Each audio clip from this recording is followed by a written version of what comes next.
yet another D&D podcast. Episode 1, The Funny Thing About Reunions. Nix. Yes. Business has not been going well for you. No. There have been several days now when you've had perhaps one or two customers turn into your shop, or none at all. They walk around, they peruse your items, they're not interested, they leave. Yeah, You feel sad. Fucking tourists. That's exactly what it is. Yeah. They want to see the funny gnome building funny shit. Yeah, fuck you. Yeah. And you're wondering now, perhaps you've made the wrong decision in life. Yeah. Things have not been going well for you. You've come out of prison, you wanted to turn your life around. Yeah. It's not been working well. No. But then you had that note arrive. I did have that note, yeah. And you remember that it told you to meet at the usual place. Speaking of which, who is this guy? Davil Starsong. We're gonna meet him now, all in good time. So the usual place is a famous tavern known as the Yawning Portal. I know that. That's okay. Cool as shit. Right. So the Yawning Portal is this tavern, very well known to adventurers, far beyond the walls of Waterdeep. It's well known for being a tavern that is a place where adventurers meet to discuss their stories, meet other adventurers to embark on crusades, discuss business, that sort of thing.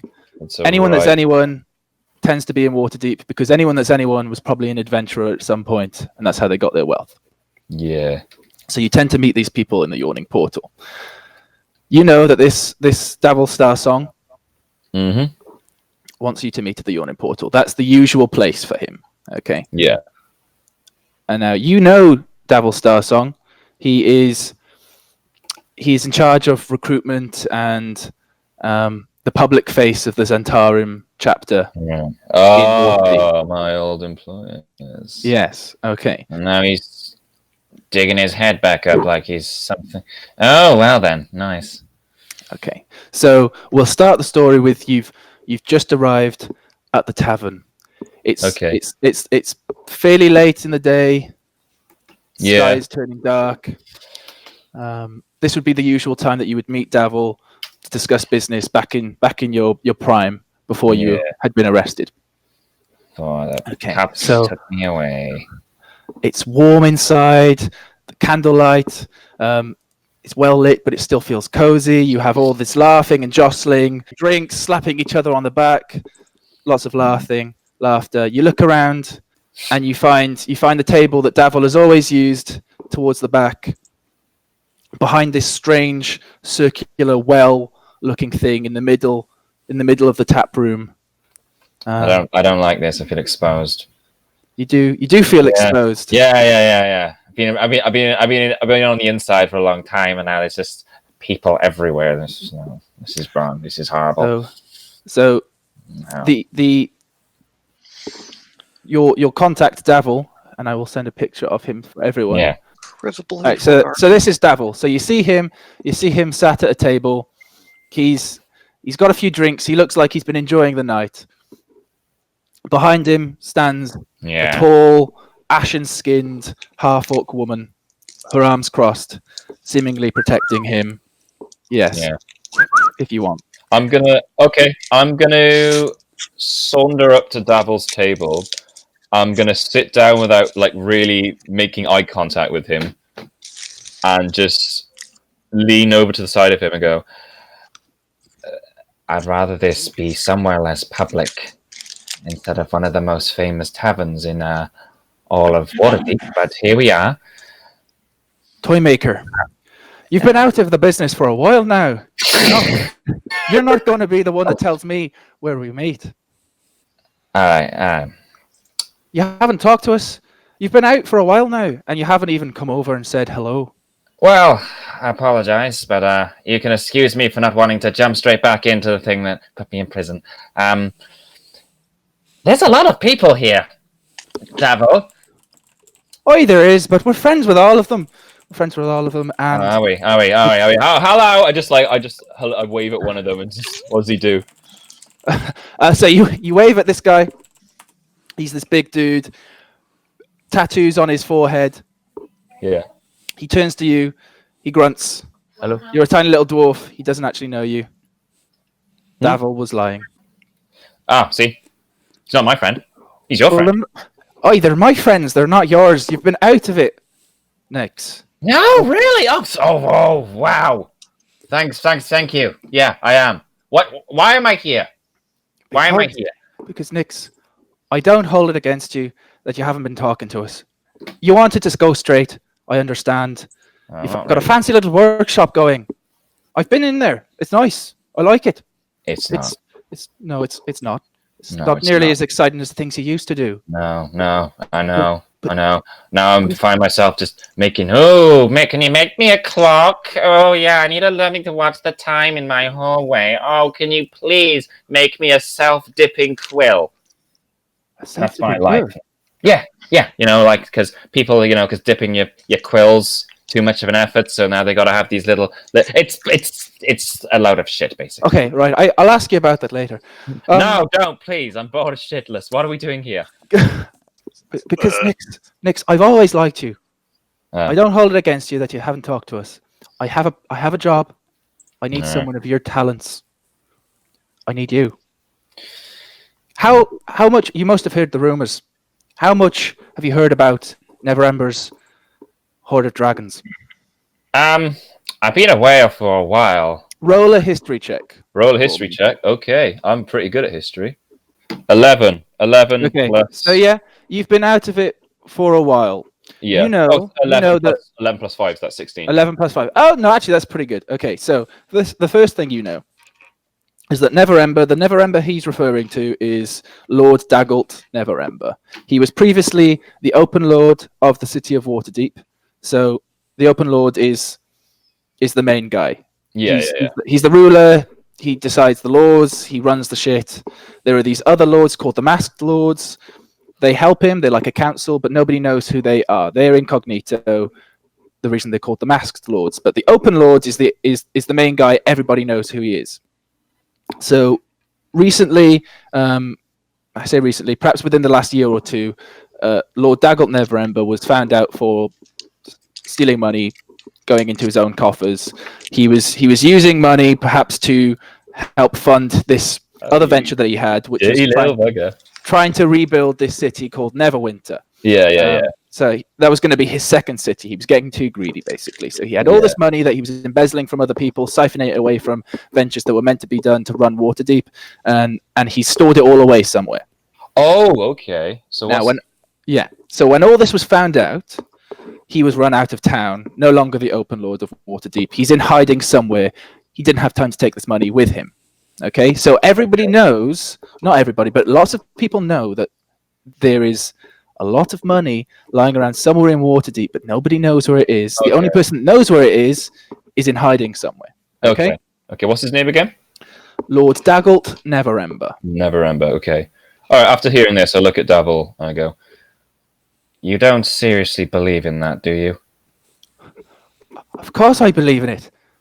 Lord Daggalt Neverember was a right cunt. I know he's got that money somewhere. Right, yeah. There's just lying around somewhere, just where's my millions of gold? Just hiding exactly. Maybe it's in his mattress. Have you checked in his fucking mattress? I have had someone check in his mattress. Yeah. Don't laugh. Don't you laugh. You don't get to laugh, Nick's Nackle. Yeah, he's not laughing. Nick's is like realizing how loud he's being is now also being like, okay, so you want me to go on an imaginary... You want a washed-up tinkerer to go on an imaginary goose hunt for a pile of gold that doesn't exist. No. There's perfect timing for why you're here. All right, things have come up, and I'll explain. All right, and as that happens, Taliss, you enter into the Yawning portal. Now, you've had the threats sent to you against your family. Mm-hmm. You've been told that you need to find this 500,000 golden dragons hidden somewhere in Waterdeep. You've been clued in on it. You've been briefed by the letter that you received. But you know that you can't do this on your own. Yeah, please continue. I never thought I'd see this place again. Wow, I thought I'd never see this place again. I say it at the same time. That's like most like her like internal monologue. Yeah, cool. Because No, I'm just saying it out loud. so Taliss, you've never been officially part of the Zentarum. You've always had another employer that you've never told anybody about. You've been quite mysterious about it. The Zentarum, especially Davil, accepts this. He's always been curious, but he's never pressed you for it. He's just happy that in between these jobs that you're running for this main employer, sometimes you've helped him out in the past. But this was quite a while ago. You haven't spoken to him since you started your new life. But as Davil says, and I'll explain, he turns and he looks to the door and he goes, I'd recognise those great. Hang on, he's changed that. I'd recognise those green scales anywhere. What the fuck? I'd recognise those green scales anywhere. Taliss, Wyndreth Taliss, come over here. Pull up a chair. I'll buy you a beer. Come on. Yeah, I go over to him and it's like, quiet, Davil. I would prefer it if the entire tavern didn't know I was here. Right. I'll butt in at that point and go, that's a bit hard to do. You stick out like a sore thumb. By the way, since you walked in, my eyes have locked on you. Like, Toymaker, you're being a bit rude to my old friend here. Taliss, do you know Nackle? You guys can decide if you know each other. So little idea is that you both had some run-ins with the Zentarum. You can decide whether you had the same run-ins or not.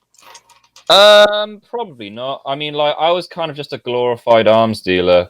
I'd pretty much made commissions for the Zentarum. You might have seen my work. I was working in a workshop called what was it called? Timbers and Nackle Solutions. That was the name of the workshop that I ran. But that's about it. Yeah, Nick's Nackle of Timber and Nackle Solutions. I haven't handled some of your handling in the past. Never had the pleasure to meet you personally. Oh, well, trust me, if you came across my work, you'd know about it. Are you interested in a self-dipping quill? Because I have like 5. I thought you said we're not allowed to talk about that. I am interested, by the way. I'll let you know. Well, this is turning into quite a reunion.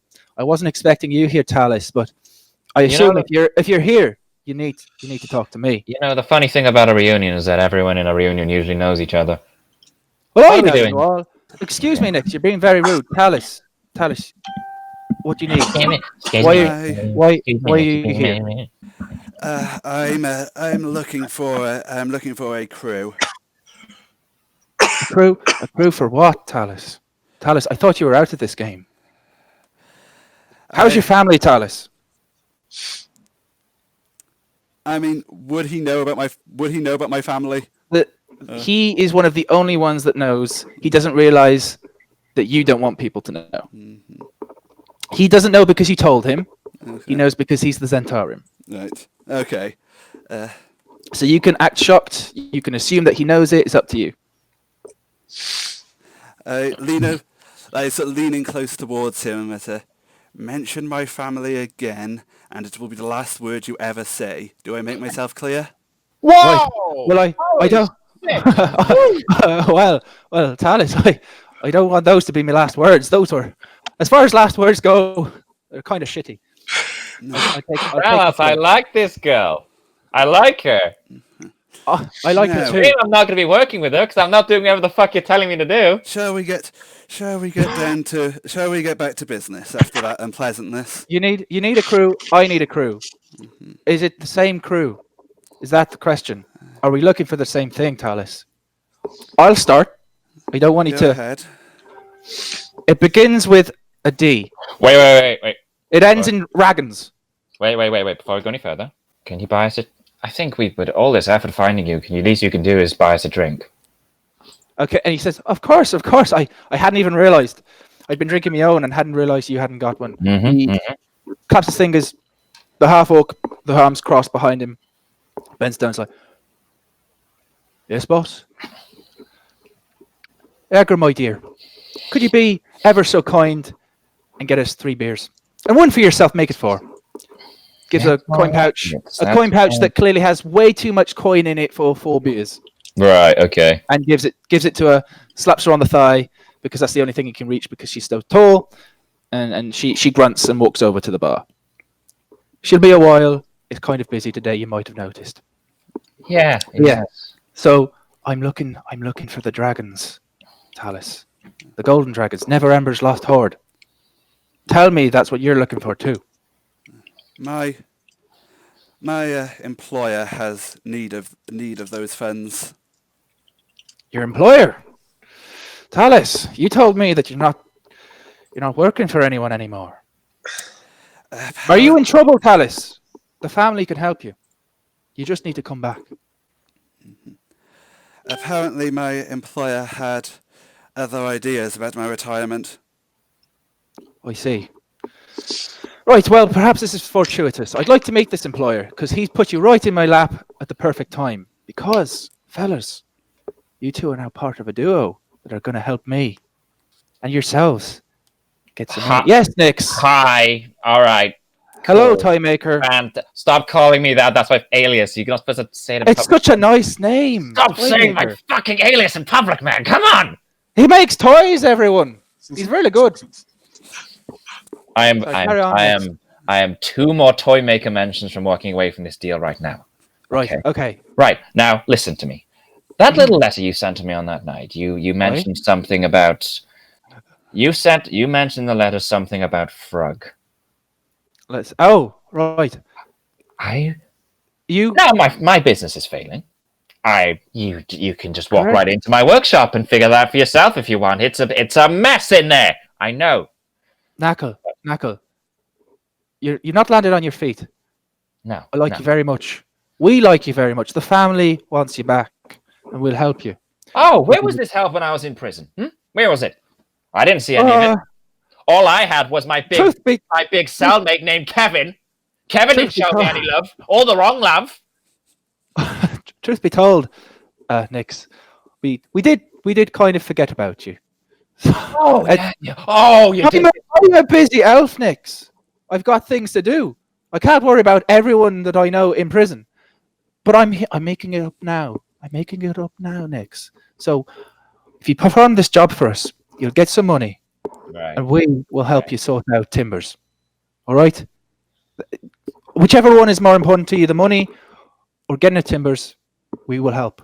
But you have to do this job for us, Nix. Okay, I need the money for my business, but I also would love to see that smug little face wiped across the streets of Waterdeep. We can have that arranged.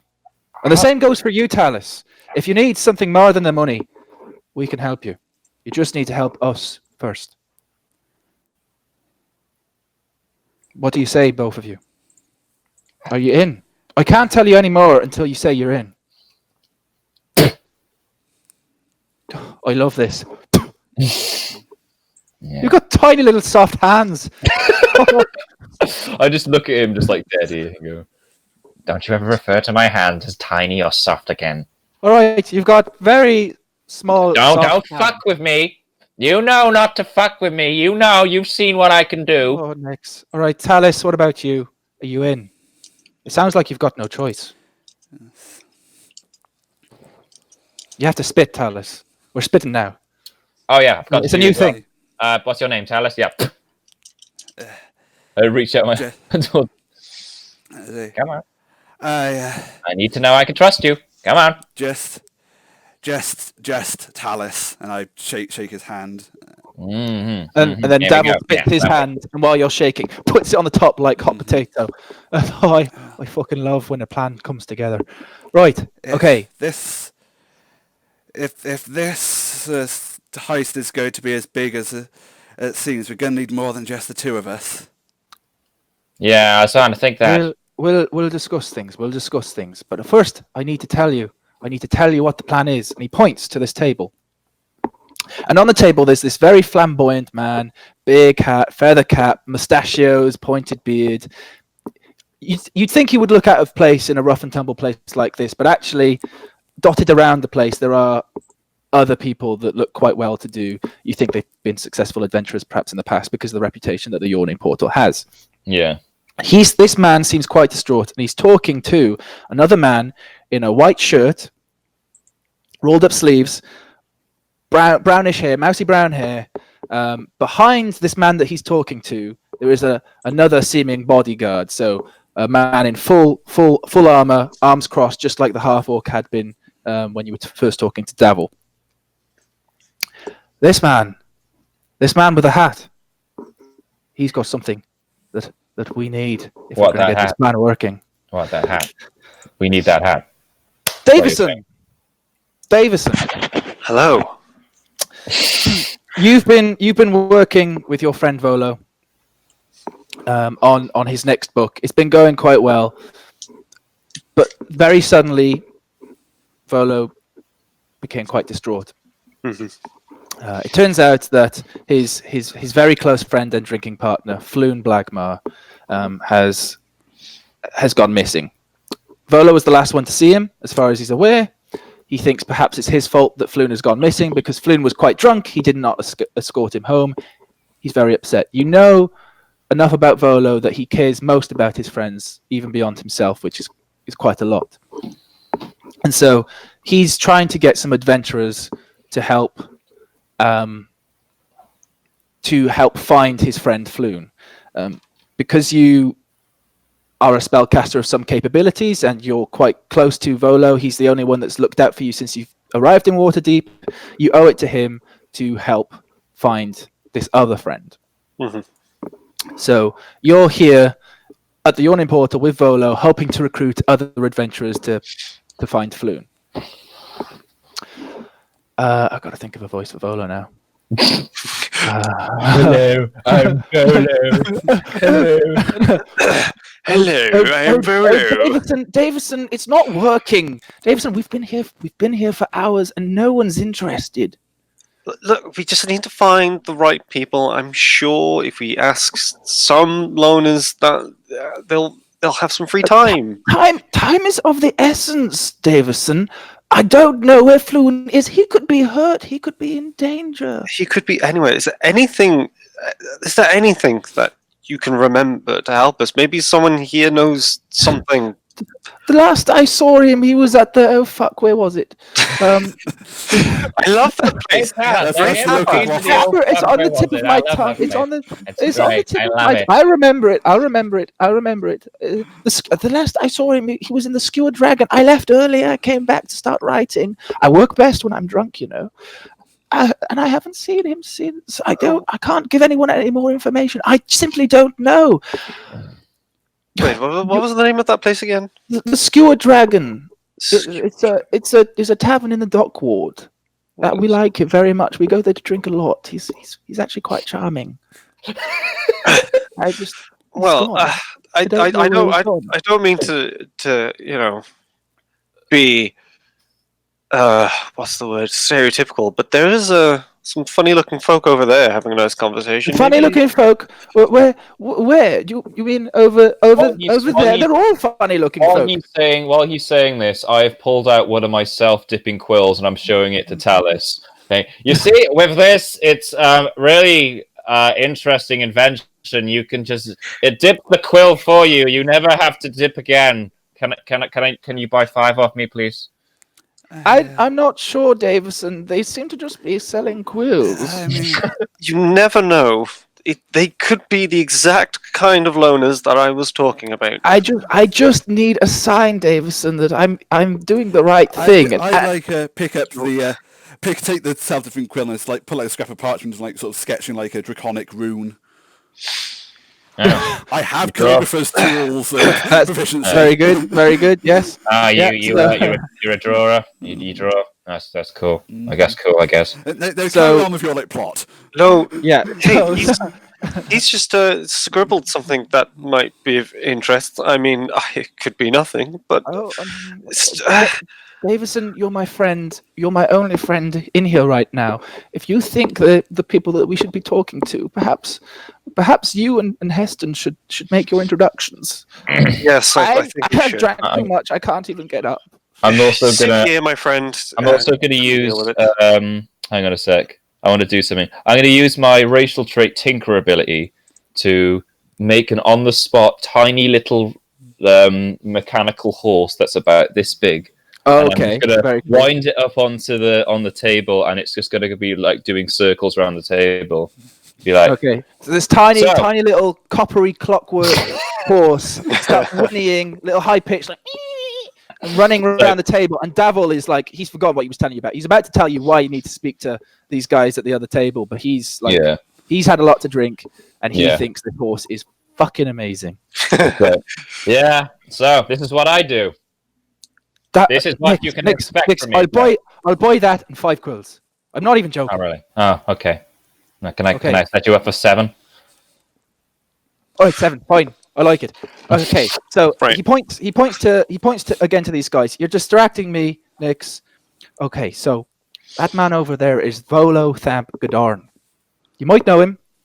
Roll a history check to see whether you know him. Yes. Okay. Cool. I've got good history. So You can both do it. 16 plus 15. That's 21. Okay. Yes. I got a 10. And okay. So Taliss, haven't heard of him. You've been You've not done anything exciting in your life for like a while. You wouldn't know him, but Nix, you know Volo Thamp Gadarn as quite a famous author. Yeah.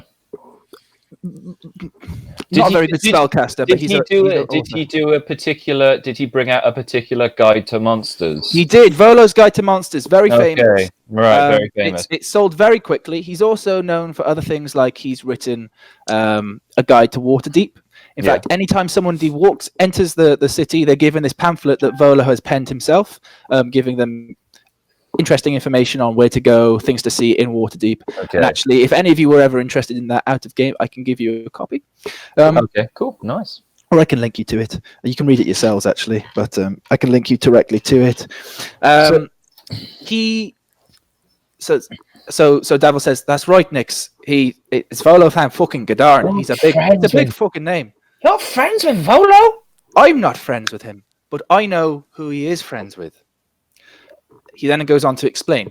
I know that Volo and this friend of his, Floon Blagmar, were in a tavern known as the Skewer Dragon in the whatever ward I said. Yeah, I know.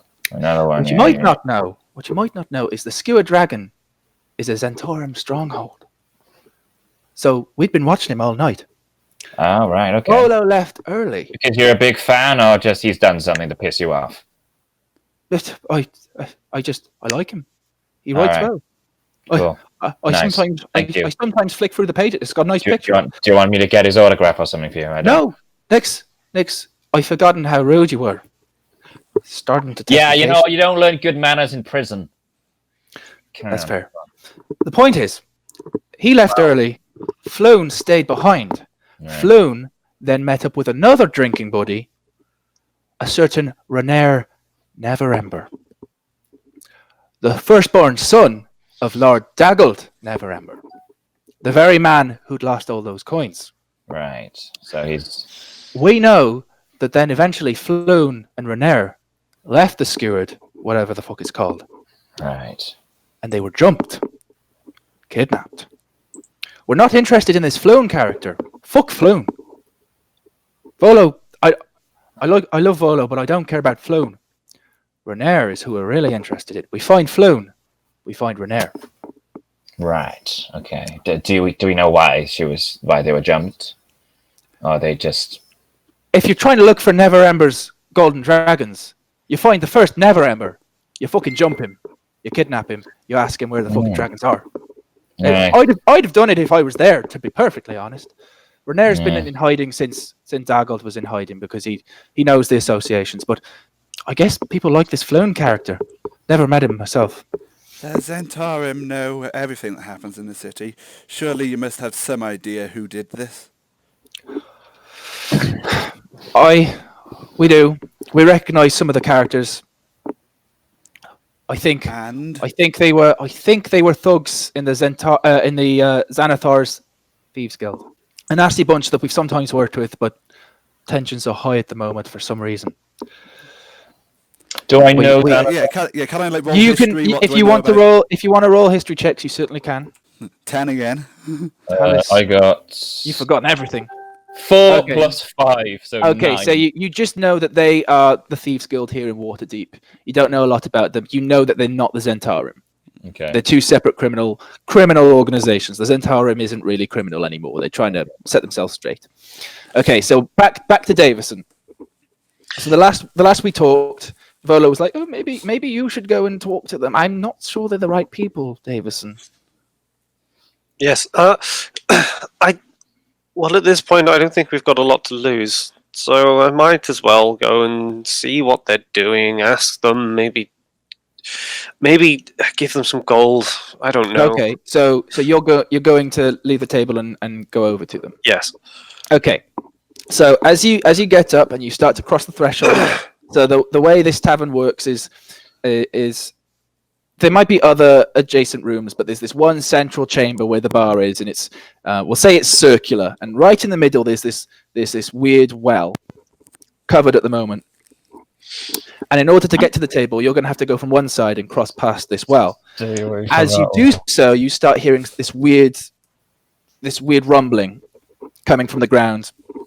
The lid on the well starts to shake and rattle, and suddenly the lid itself is just like launched, jettisoned up into the air. Oh and shit! This green hand comes out of the well, and you just hear the guy behind the bar grab some great sword from underneath the bar, and just write, "Oh!" and jump over the bar.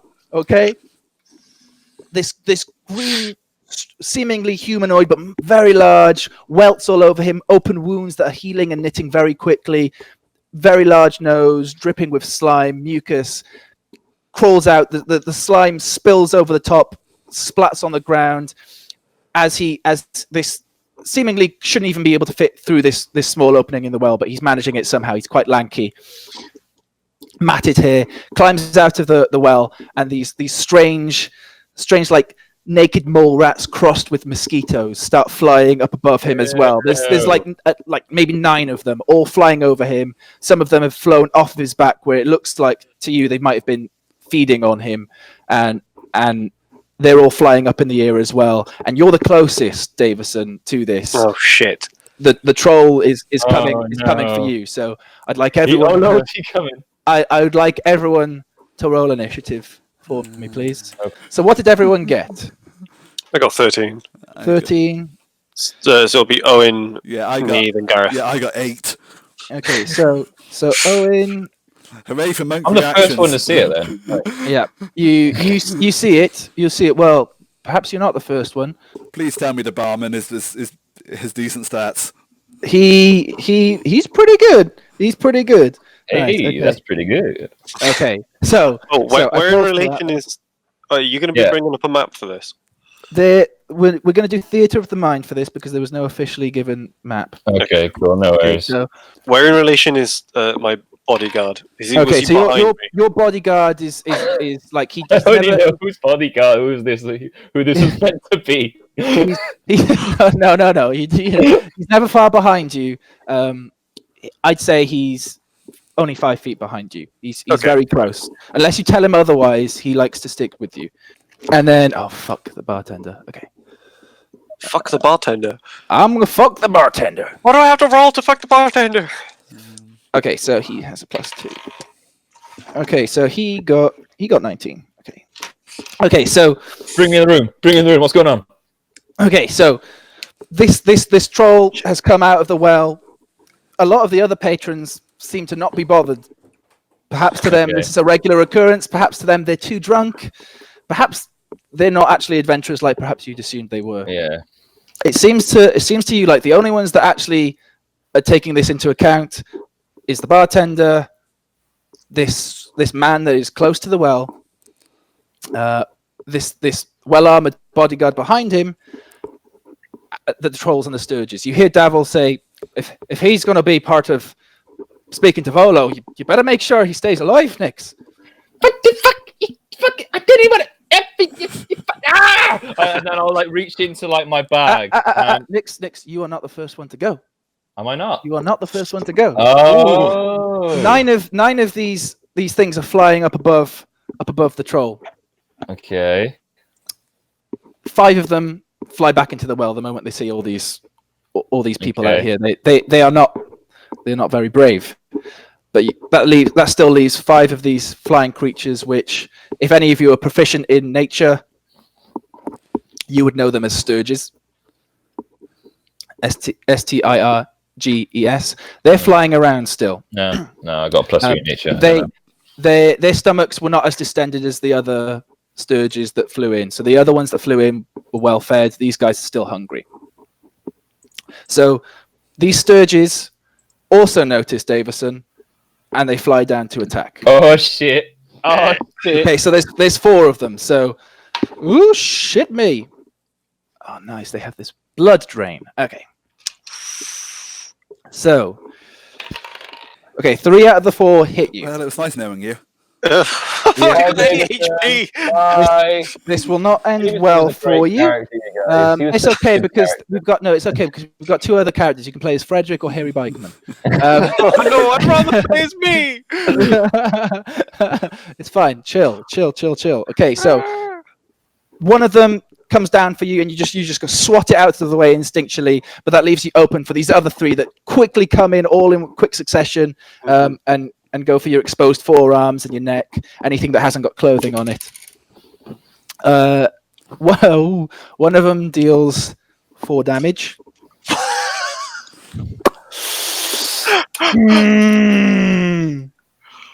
Fucking hell. Another 4 damage. So I'm down. That's not good. Oh, fuck. And then there's a 3rd one. Oh no. Okay, so are you actually down? Have you lost? Yeah, all of I'm your health? down. That's it. That was me. Okay, so this one is an automatic failure on your death saving throw. Okay. Don't worry. Then next is behind, like, the rest of you and the rest of the patrons here in the tavern see this seemingly not very well armored, perhaps not even an adventurer. He's just here to have a drink. This guy's walking past this well when the troll comes out, and these bugs attack him, and he faints from the loss of blood. Okay, this is serious. It is going down. Okay, Nix, you are not next. Nix, you are not next. What the fuck? I got 21. Immediately after. Fucking hell. Immediately after this man falls down, the bodyguard springs into action behind him. This seemingly quite well armored, with a helmet on, you can't see his face, quite mysterious bodyguard leaps into the fray, jumps over his charge's unconscious body, and tries to attack these bugs. The bodyguard makes one attack with a short sword, a nasty, rusted, pitted-looking thing, quite jagged. It's seen better days. So he attacks one of the sturges, rolls a 17, which hits the AC. Okay, so he deals 7 damage to one of these bugs, and just completely, like, this bug is splat. So there's one less sturge. So there are now only 3 bugs flying around. He stays there, holds the short sword, and is sort of like pointing the tip to the rest of the other bugs. He's not even looking at this troll at the moment. He's just trying to make sure these bugs do not suck Davison's blood. Nix, now it's you. Yay! Okay. So you're about. This is not a very big room. Yeah. I'd say you're behind the well. So you're opposite from the front door to this place, because you're right at the back. I'd say you're like 15 feet from this well in the center, and the troll has climbed out of it, so maybe that's 20 feet away from you. Okay, question: What's the troll doing right now? The troll, it looks like it wants some of Davison as well. Fuck. Yeah, it looks like it wants Davison. It's trying to figure out how it can get around this guy standing over the body. Okay, so what's my friend? What's his name? Davil. Davil. He told me that it's important that guy stays alive, right? If he's a friend of Volo, Davil thinks that this guy should stay alive. Okay, then so he's told me that, and I'm like, fuck, ah! Okay, and I reach into my bag. I pull out just like a crossbow, and I pull out bonus action. I pull out this strange, like sort of weird, like mechanical spider with this red crystal attached in the middle. I slap that onto the crossbow, and immediately the bolt goes and goes on fire. I'm casting arcane weapon. So yeah, it's like this little mechanical spider that like slaps onto it, and it just like sets the bolt on fire. And so mechanically that gives you some bonus damage. Extra 1d6 of any of fire damage to the. Very nice. Okay, very cool. So so you've done that, and I assume you're taking a shot. Yes. What are you attacking? I'm going to attack the troll. Okay, so roll to attack then, friend. Right, I will. Fuck. Okay, 9 plus 4, so 9 plus 4. 13. You fucking. It doesn't. It shoots high. You weren't expecting this to happen while you were in the middle of a quiet conversation. I'm shaking my crossbow. Yes, exactly. This is. You've been selling toys for a while, and clocks and self-dipping quills. Yeah. You weren't expecting to come here and fight a fucking troll. So, I turn to the bodyguard while I'm firing and say, "Get him away from the troll, you fucking dickbag!" The bodyguard sort of turns to look at you, and then looks back at the Sturges, and starts pointing them. There's a massive troll, and he's like, "No, I'm gonna fight the flies." Yep. Okay. Okay. So then it's the bartender. So he's vaulted over the bar, shouting "Troll!" with his big, huge, great sword, and he runs around the Sturges, and now he's up in this troll's grill. Okay, all up in his grill. Yeah, and he's like, you have to set him on fire. He's not gonna die unless he's on fire. I'm trying. And then, my flaming crossbow. he's gonna take. Oh shit! Okay, he makes 4 attacks against the. Jesus Christ! Oh wow! Okay. Okay, so the first one. 20 characters here. This bartender, man. Okay, so you can just see that this bartender is hacking pieces off of this troll, left, right, and center. In fact, I need to look at. I'm gonna slowly take the mechanical spider off my crossbow. I'm gonna slowly put the crossbow back away. I'm gonna take the tankard of my ale, and I'm gonna slowly hide under the table. As this is going on, so I'm just slowly I'm going to remain unconscious on the floor. This fight is going about as you would expect this fight to go. Okay, so this troll is suddenly. It looked young and spry when it came out of the well, but already very heavy, haggard breathing after this bartender has just laid into him with this very shiny, pristine-looking greatsword that he had hiding underneath the table. He then sticks around and says, "It's still not enough. He needs to be on fire." Oh yeah, I've still got my crossbow. Yeah, crossbow. Well, but this troll is looking real not good. So okay, right. So that's what happens. Then it is Davison. You need to roll another death saving throw for me, or your first one. So you've already got one automatic failure. Oh, okay. Thank God. So you have 1 success by the sounds of it. Okay, cool. That's your go. You're starting to stabilize. It's still pretty clutch. You're not looking very good. The troll goes. First things that happens is that you see it like squint, grimace a little bit, and some of these wounds start to knit themselves back together, especially some of the welts from where the Sturges had been feeding on its back as it was climbing up the well, but some of these deep gashes that the bartender has left start to heal. So he seems a little healthier than he previously was. He makes 1 bite and 2 claw attacks against the bartender. So the bite hits, the first claw attack does not hit. So he swings wide, the greatsword parries, but while the bartender is doing that, this other nasty, great, huge, long fingernailed claw just uppercuts the bartender along the jaw, dealing 15 damage to the bartender. So now, Taliss, it's up to you. You've seen that Davil has told you guys to try and protect this guy that fainted before you could even do anything. The bartender seems to be bossing this troll. And so there's just like the 3 like fly You've things. got three bugs floating around this armored bodyguard and the guy you were told to protect, who's lying on the ground still. How high are they? Are they like within melee range? If I was, they're darting in and out. You suspect that if you time it correctly, you are going to be able to hit them with a melee attack. No problem. Yeah. So I was like run up to where this downed guy is, and like try to position myself. I guess like sort of like back to back with the bodyguard. Okay. Yep. So you do that. These sturges start to fly around the both of you, trying to come at all directions, but you seem to have it covered right now. Yeah. And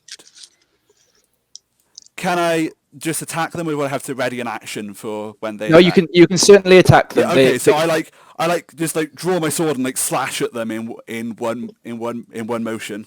Okay, so start rolling attacks. And they crit. Oh fuck! Okay, so why is it always the smallest fucking creatures that always get critted? just a dust of body fluids as you completely just vaporize. Do you need to even roll damage for this?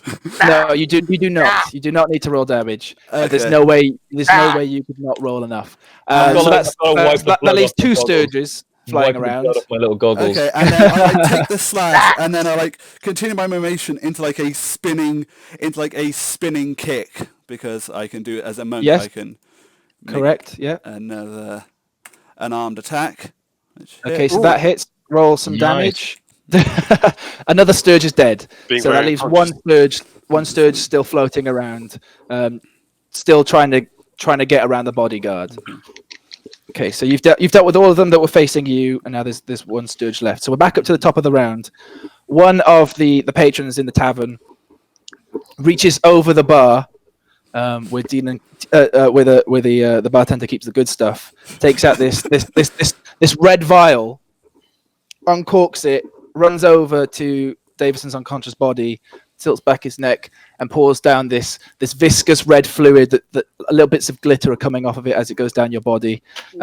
He is giving you a healing potion, and if I could just, they certainly do. It's just a healing potion, common rarity. So you will get 7 hit points back.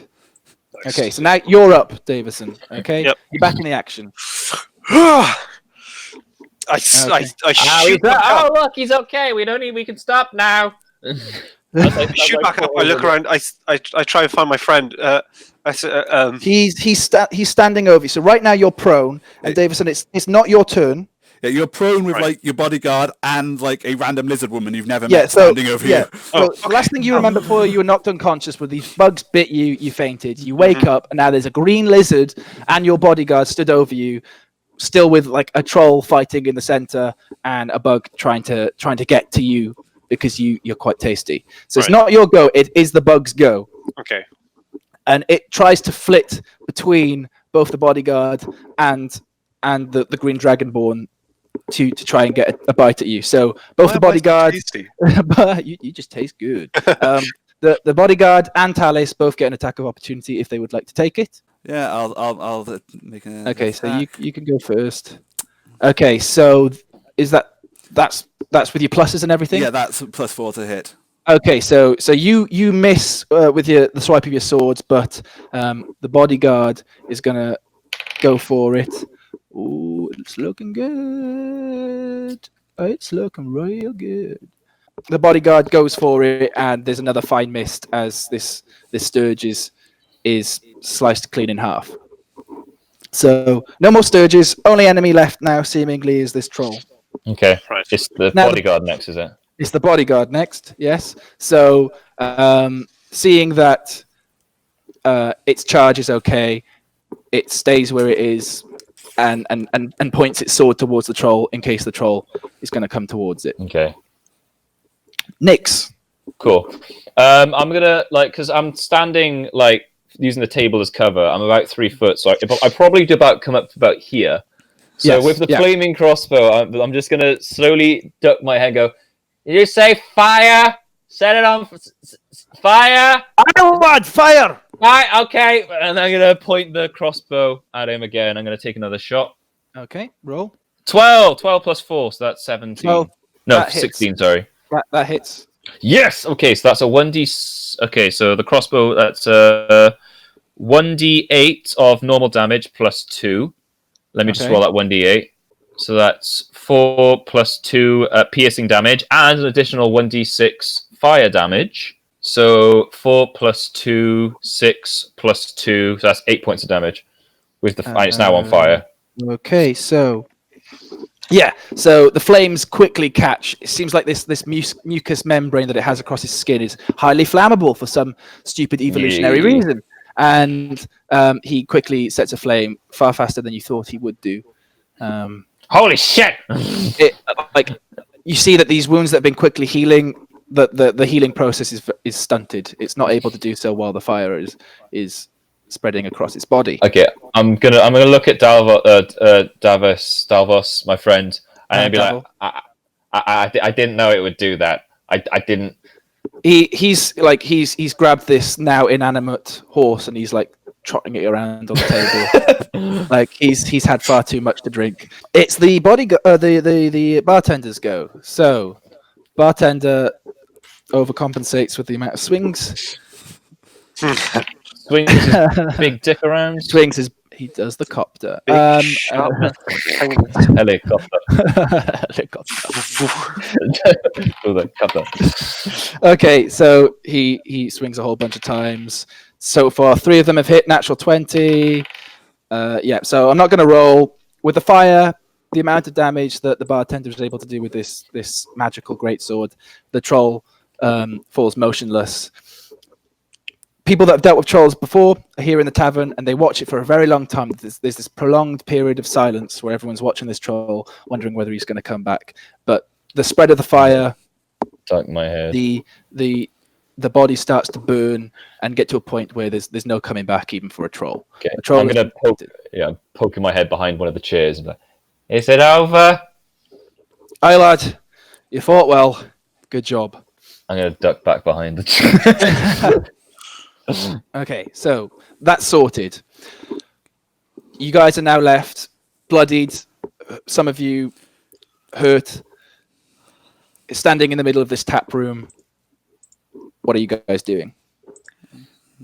I'm guessing the lizard friend is still stood next to my bodyguard. Yeah, I just wipe the bug goo off my sword and put it back, and then offer a hand to the guy on the floor. Yeah, I take her arm and you pull me up, and I say, "Thank you, friend, so much." I didn't even know what was going on. One moment I was walking past the well, and next I was losing blood, I guess. And yes, thank you. I'm from across the side of the table. I'm assuming I can hear this. Yep, correct. Okay, so I'm gonna just go. Yeah, you got fucked up. You got real fucked up. Right, that troll. Yeah. No, you're fine. I'm gonna walk over to the remains of the troll, and I'm just gonna sift through the remains of it. See if there's anything interesting. Perfect. Is it just ash? It's goo and it smells like burning flesh. There are still licks of flame lapping at some of the more slimy parts. I'm gonna collect some of this goo. Absolutely, please do. Yeah. You hear it. Have you got anything to collect it in? Let me see. He's gonna put it in his pocket. I might have to. I've got a water skin. I can empty that out and put it in there. Sure, you can do that. And then I'm going to put the goo inside and go, all right, I'm going to collect as much as I possibly can because this looks interesting. And flammable. It looks very flammable. Mm-hmm. I might need this. You have a flask of troll goo. I'm just going to write troll goo. Do it. It hissed and cackled as you were pouring it into it. There was a little bit of steam that came out the top of the bottle before you stoppered it. Yeah. You have some troll goo. Good job. Nice. There is. No, carry on. Yeah, I was just saying. I turned to. Sorry, but Owen, was your character Davison? Oh, yeah, I didn't even introduce myself. I didn't actually. Hello, friends.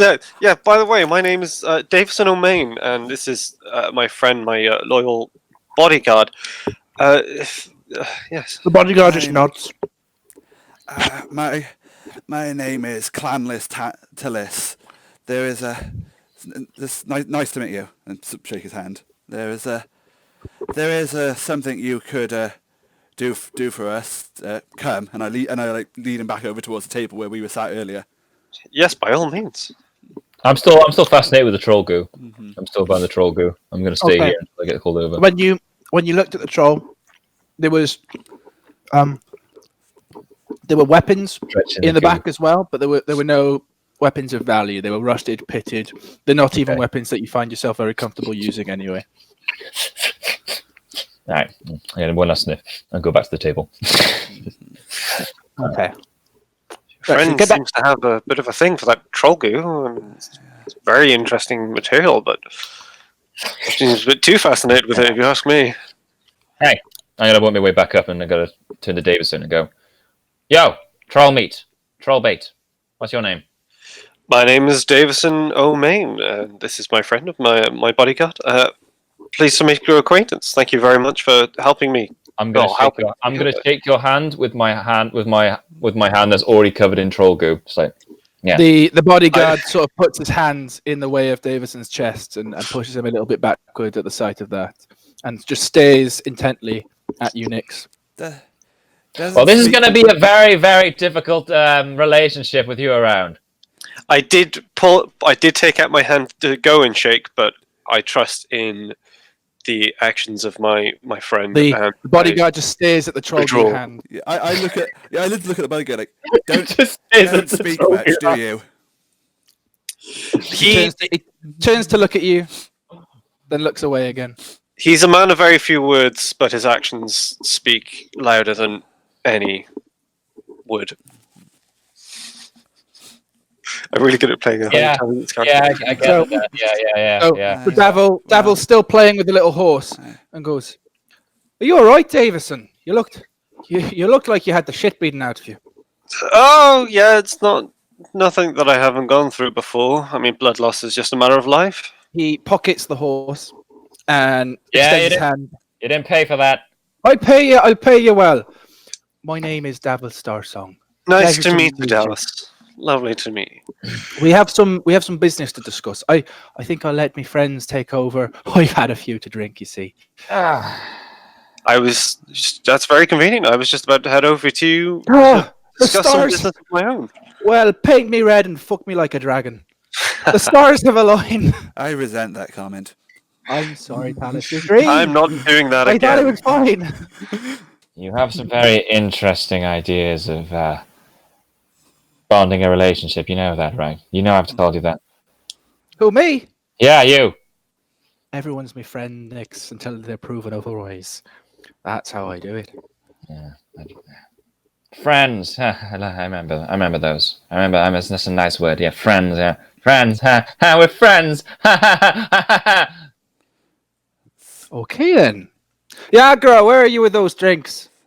Yagra finally comes back and gives you the drinks. Yeah. Like, so it turns out that Yagra, while the other guy was going over for the healing potion, Yagra was just behind the bar pouring the drinks herself, and she's come back over with a full coin purse because she didn't have to spend any of the money, which she keeps at her hip, and she places 3 drinks down, 1 for herself. I'm just gonna pick up the tankard with my tiny little hands. And just... Yeah, it's a full pint. It's fucking huge. Oh, yeah. It's like take a sip of like the thing, like, so Davison, there's we're in short, we're looking for an acquaintance of yours. Oh, I'm looking for an acquaintance of my friend. Oh, well, we're looking for an acquaintance of you. Yeah. Sorry, you take over. I'm gonna go back to the tavern and just like stick my head into it. Yeah. Good. Do you happen to be talking about our mutual acquaintance Floon by any chance? That's the one, baby. You got it. That's it. Oh, yes. What a turn of events. Yes, I'm great friends with Volvo over there. As you might know him, he's quite the author. At the moment, I'm trying to help him out, compile his second volume of his Monsters and Spirits.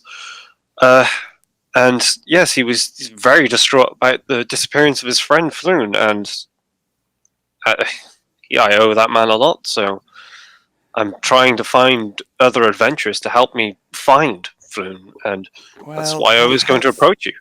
Perhaps we could come to an agreement of mutual interest then. You get to repay your debt to your friend, and we believe Flume has information that will be useful to us. That sounds perfect. It's a win-win for all of us. Yeah, why not? So what are you guys going to do? Are you going to go back to the table and speak to Volo? You going to stick around here and drink some more and get to know each other? I guess we can go speak to your friend Volo. I'd shout over to Volo on the other side of the bar and say, I go to say, why don't you join us over here? And then I second guess myself and think, no, wait, he should stay there just in case. Oh, yeah, I get it. Davison, are you okay? Dave, it looked dangerous, Davison. Are those the adventurers? Hello. Yes, these are the adventurers. You stay there. All right, I'll stay. Just in case. Okay. Friends. What the fuck is going on? I invite you, as you seem more competent than my friend over here, just in case something else appears from the well. Okay. Yes, maybe we should go join him. All right. I'm gonna slowly get up. I'm gonna watch the well as I go. I'm just gonna train my eyes on it. Yeah. I put my bodyguard in between me and the well, just in case. I'm gonna also pull out like this little sparking little like wrench. That's like a little, basically like a blowtorch, like cool. And just as I'm walking past it, like. Cool. That's awesome. So what strikes you guys as odd is that you are the only ones paying this well any attention again. Everyone else has gone back to their drinks. They don't care. Davil has gone back to his drinks. The bartender. I'm in a fucking nut house. What's going on? This is definitely suspicious. I can tell you that. This kind of thing happen often? Who are you saying that to? Who are you asking? Does this kind of thing happen often? It's like nod towards the burnt remains of the troll. Yeah. Yep. So you get. Is that something I would know? Yeah. I don't know. If you want to roll a history check, you certainly can. There is information for you if you do well. 24. 20. So I know okay. Yeah. So you know quite a lot about the Yawning portal. Where to begin? Waterdeep is a city based on top of a labyrinthine, or however you like to pronounce it, underground complex of dungeons that sprawls for miles and miles, both outwards and downwards, centered around the mountain that Waterdeep is sort of built adjacent to. So these dungeons, all these multiple layers, are known as Undermountain. And for a very long time, adventurers have delved into the depths of Undermountain to bring back riches, fight monsters, get glory, get wealth. The successful ones start to open businesses and things in Waterdeep. So the best example of this would be Durnan, the bartender who owns the Yawning Portal. He's a very successful adventurer who decided when he retired that he wanted to get away from Undermountain. But Undermountain has this weird quality that once you go black, you never go back. And a lot of people can't leave Waterdeep. You know, they stick around. They still feel this pull, like Gollum in the Ring, to go back into Undermountain. So Durnan was going to set up a tavern. He could have set it up anywhere. He didn't. He set it up around an opening to Undermountain and started charging people, charging adventurers to delve into the well and explore the caverns. A lot of people don't return from doing this, and he charges quite a lot to do it in the first place. And if he doesn't think that you're qualified, he won't take your money. He'll tell you you can't go in until you're ready. What was the question? Oh, does it happen often? Does it happen often? Yeah. So, in answer to that question, long story short, yes, it does happen often because this is connecting to the Undermountain. The whole reason people are here is to watch people go down and possibly come back up if they're lucky. So it goes both ways. People go in, things come out. It's common. But that's why Durnan has the great sword and the healing potions underneath the bar. I mean, I feel like that would be something that Taliss would know. Like, she's lived in Waterdeep for 10 years, so like she'd know like a dungeon underneath the... Yes. So it's common knowledge. What perhaps you might not have known is that this well, attaches to fucking Undermountain. Right. Okay. So Davison knows that, and Davison, you can tell Taliss that if you'd like to. I say, this well is connected to a great many evils that lie beneath us. So it's not uncommon. Wait, you're talking about the sewer complex or something, or what? Yeah, things of that nature. They built this tavern on top of a portal to the Undermountain, didn't they? Then I muttered a few swear words in Draconic. Most probably. And then the bartender hears it, and he just little smile as he's cleaning out a flask. Okay, so do you guys continue moving over to Volo's table? Yeah. Okay, so when you arrive, Volo has this handkerchief over his nose. As it's a ghastly smell. I hope they move it quickly. Oh, Davison, and you brought them. You brought the friends. Hello. Yes, I brought company. Good job. You're that Volo guy, aren't you? You're that Volo guy. You want to write? Yes, my friends. This is the amazing author Volo. Last name and.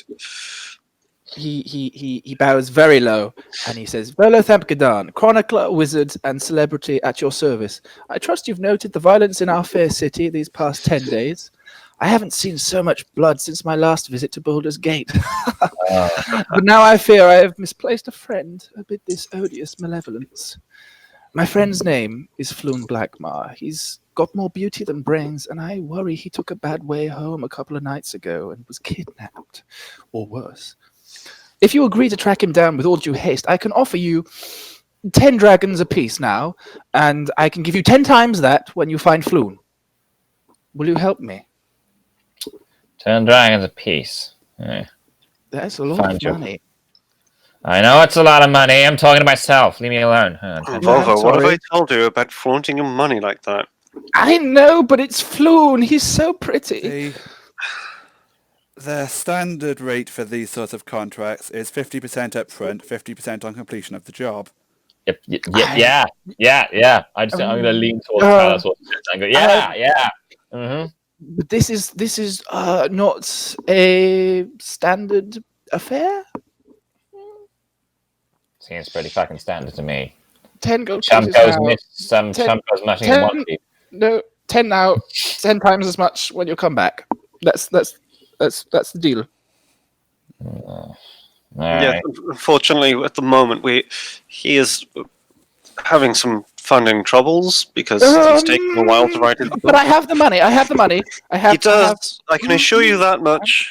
I can assure you that. Yes, thank you, Davison. I feel like you might not have helped, but thank you. You know what would happen? I'd get this a lot back in the day. Me and my associate Timbers. If someone didn't pay us up front, we'd send them a letter. Very nice. If they didn't reply to that letter, then the Zentarum would come around and break their legs. Oh. Yeah. Well, you know why? Because what I do takes a lot of resources, a lot of work, and a lot of time. And if I can't guarantee that money, then... Right, well... Breaky legs. You see, yeah. I have the money that I offered you right now, to pay you right now, but currently, in this moment in time, I don't have the other money that I was offering you. I'm currently low on cash. I'm awaiting royalty payments for Volo's Guide to Monsters. Oh, yeah, it's a great book. I read about that. Thank you. I'm very proud of it. Yeah, buy now. But you can trust me. You will get 100 gold pieces each when you bring back Floon. I promise. Can I insight see if he's lying? You certainly can. Perfect. Very good. So you can tell that Volo is being honest as best as he can. He is stretching the truth a little bit. He does definitely have the money. You can tell when he says that it is the truth. And he has all intents and purposes of paying you the extra money that he wants. When he says he's a little short of cash, he might be saying he has no cash. But it does seem like he has the intention. And if he has the intention, perhaps he has some means that he's not telling you that he will be able to pay you back. Okay. Let's get down to details a second. Oh, sorry. I'll let Taliss finish. Actually. Yeah, it's like you like. I don't know anything about it yet. Sorry. Yeah, I was like one moment I was like sort of like pull you over and like whisper to you like. As best I can tell, he seems to be telling the truth. Sadly, we do need to work. We do need this guy. Nah, I just don't want him treating us like a chump. All right, one. Okay, Okay, so we're whispering. We're like, okay, in 3 seconds we turn back, so it does not good. Okay, 1, 2, 3, break. Okay, I see your problem. Yes. Let's get down to details. What does he look like? Okay, well, While I ask him that, I'm gonna pull into my bag. I'm gonna pull out this little weird cylinder with a blue crystal in the middle, like a weird like cylinder thing, and I'm just gonna start like pressing with it a bit. While I go, so what does he look like? Come on. He's a very handsome man, very a very pretty boy. I'd say early 30s. He has strawberry blonde hair that he always wears in a very nice fashion. I'm very, Okay. very. When I met him on the day I feel he was kidnapped, he was wearing his very finest clothes. He is human. Yes. Yes, he's human. Yes, Okay. very handsome, strawberry blonde hair, wearing very nice clothes. He talks in a very posh way, posher than I do, believe it or not. He brought up very well. Tell me more about it. He's of good stock. Any He should be able to distinguishing talk any way he features? wants. He's not the sharpest tool in the box. But otherwise, just look for a godly man. Anything Godly in the like sense that he looks like he's godly, not scar. godly as in religious. like a scar? No, a scar on his face. No. Giant mole that takes up half of his face, like something like this. Like, what are we looking for? Nothing of the sort. Just All right. apart from looking beautiful, there's nothing else. I'm sorry. If the description is finished, I'm going to use my magical tinkering feature. Oh. Whoa. So what I'm going to do is I'm going to create a projection of the face that was described to me using as a static image. So it's basically like a policeman's sketch. Okay, But cool. Because all he's described to me is that he's what I basically get is a strawberry blonde, very handsome man, just as it goes up onto the thing. It's not doing him justice, but that's a very handsome man. Okay, so we're looking like him, but more handsome. Yes. more handsome. Like how? Like kiddie handsome, like a dilf handsome. Or what are we talking here? Very, very nice cheekbones. Dilfy. Strong jaw. No, we're talking dilfy. Quite a man. He's got that 5 o'clock shadow, but it really works for him. Okay, cool. That's what I wanted to do. We now have like at least a good. So I guess we have a good sort of just physical description of what he looks like with this little. Okay. I'm sorry. I'm sorry that have you marked off that you've used the magical tinkering once? Okay. Yeah. I'm sorry that I can't be of any more help. He really leaves me speechless, whenever I have to talk about him. I'll tell you where I last saw him. I saw him at a tavern known as the Skewered Dragon. I keep hearing about this place. It's on the dock ward. It's not normally the sort of place that me and my kind would go. It's a bit rough and tumble, and we're not always welcome there. But we like to meet there. It's a nice place. Fuck yeah. Yeah, the people aren't too friendly, but the drinks are good and cheap. And heaven knows I need that right now. I was there for a few hours. I left early. That's all I know. I haven't heard from him in the last day, and I hear from him every day. Where specifically in the tavern was he when you last saw him? There were stools pushed up right against the bar, so we could get our drinks nice and quick. So he's at the bar. Right. Yes. I have no more information, but that should be your starting point. Go back there. Perhaps you'll have better luck than I did. How much did you know about his? his personal life, did he have any rivals? Rivals? Everyone loves Floon. Everyone wants to be Floon, or they want to be with Floon. You see. I must admit, I want both. Floon has no one that hates him. He has people that might not tolerate his lack of intellectual and emotional depth. But nobody that hates him, nobody that would kidnap him on those grounds. All right. So all we have is that a man was kidnapped on the street for being handsome. That's what you're saying. Yes, a crime I didn't think could be committed, and yet it has been. Oh, when you're in prison, that's the only crime you can commit. Oh, I hope Floon's not in prison. Oh, you better hope he's not. He's so handsome. Pretty boy like him. They don't last very long. No. Oh, Floon, please, just go now. While the light, well, you still have some light. I need Floon. We all need Floon. Payment first. Yes, of course. And he pulls out this very, seemingly once a very nice velvet money pouch, but it's a bit threadbare and holes are starting to show. And he doles out 10 gold pieces to all of you, and to you and Heston, Davison. You can have some as well. You're both doing the God's work. Thank you very much. Thank you. So Davison, you've been given 10 gold pieces for you, 10 gold pieces for Heston. Taliss and Nix, you've been given 10 gold pieces as well. Okay. So you can add that to your inventory.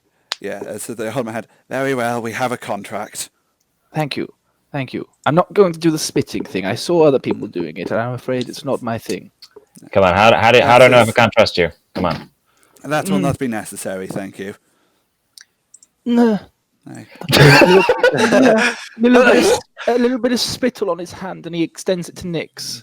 Thank you, noble Dragonborn, for not Shaking it making up me and do down. this again. Oh, And like really, really aggressively. Yeah, there we go. good. Yes, Yeah. handkerchief, and he wipes it off immediately and throws it towards the troll body. Well, best of luck. I'll be here all night, and every night, every morning. I don't think I'll leave. Please go home Durnan, some do you point. have a room that I can rent while I wait for Floon? No? All right. I'll go home. Volo, you're a mess. I know. Goodbye. And then Farewell. he suddenly he stops paying you any attention and goes back to his drink. Now, I'm not saying I'm going to rob anyone. But if I was going to rob someone, I'd probably rob the man in the tavern who carries a handkerchief around. You'd think that would be a good idea, but you wouldn't be the first person to have that idea that day. So Oh, really? And where are they now? about. About, you know. Fucked off lad, didn't they? Right. So what do you do? You his personal little...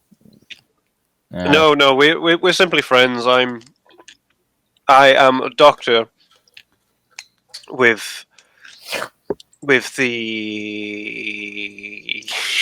Watchful Order of Mages and Protectors. Yes, I'm a doctor with the Watchful Order of Mages and the Protectors. I came here about a year ago, and yes, I've been around with my friend Heston, as you now know. Traveling doctor, hey? Yeah. You're not gonna sell me snake oil, are you? Oh no, I don't do that. Dear God, no. Yeah, I know, and plenty of people like you. I know. I'm here to help people in every way that I can. Yeah. Through all the means that I know how. That's how they all say. And what about you? Punchy kicks. Kicky punch. Punchy kicks. You kick a punch. You punch a kick. That's why you're here, right? You just punch things and kick things. You good at that? Kickapoo. Yeah, that. I am an artist. These days I mainly work with a pen, but in my past I used a different kind of tool. I know. I Is it know. blood? the Should be blood. paintbrush! Oh, motherfucker! Shit. I mean, I just saw you just annihilate one of those things with a sword. Like I can. These days, my vocation is creation. Previously, it was removal, if you catch my drift. Oh yeah, you kill Aye. people. I got that. Yeah, I say that really loudly. Like, I know. Yeah, And no one in the Are you biosphere. guys still in the tavern?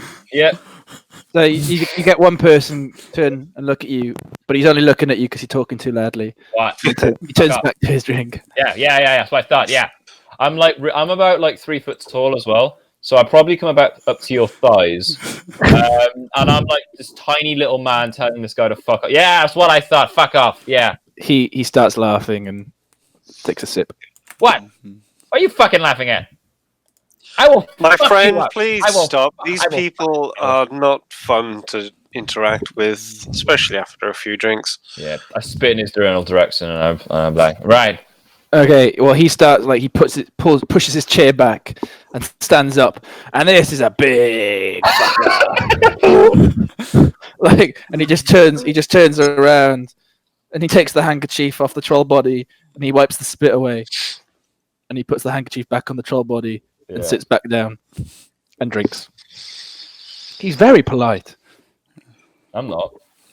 No, I know you're not. I'm starting to see that. Okay, cool. Oh, I haven't got a silence. Shit. All right then, you friends. Are we gonna be traveling to this other tavern? Yes, I think Anyone that's thirsty? our best first port of call. See if anybody knows anywhere. Try and inspect the area. Fucking Okay. great. I'm gonna take the tank. You leave the tavern. No, I'm gonna take the tank with me as well. Yeah. You can take the tankard. That's fine, but you're leaving the tavern. You're going on your way. I'm Okay. assuming we're leaving it. Yeah, okay. Before I leave, I also take a nice sharp swig of whatever is on the table. Very Thinking nice. about Out of curiosity, coming up. how much so Taliss and Nix, you haven't been there very long, but Mhm. Davison, how much have you had to drink? Should I make a roll to see how long I've been there? You just decide how long you want, and then we'll see whether we have to make a roll. Say we usually hang out there, so maybe a few hours by this point. A few hours, drinking very regularly. Make a Constitution check for me. Okay, so you're a bit light on your feet. Please add poisoned to your character sheet. So up near the top you have defenses and conditions. Click conditions, and for the time being you are poisoned. So you're just feeling a little unsteady on your feet. You got up from the table, started to sway. You still feel like perhaps you can be helpful tonight, but you're not in peak condition right now. No.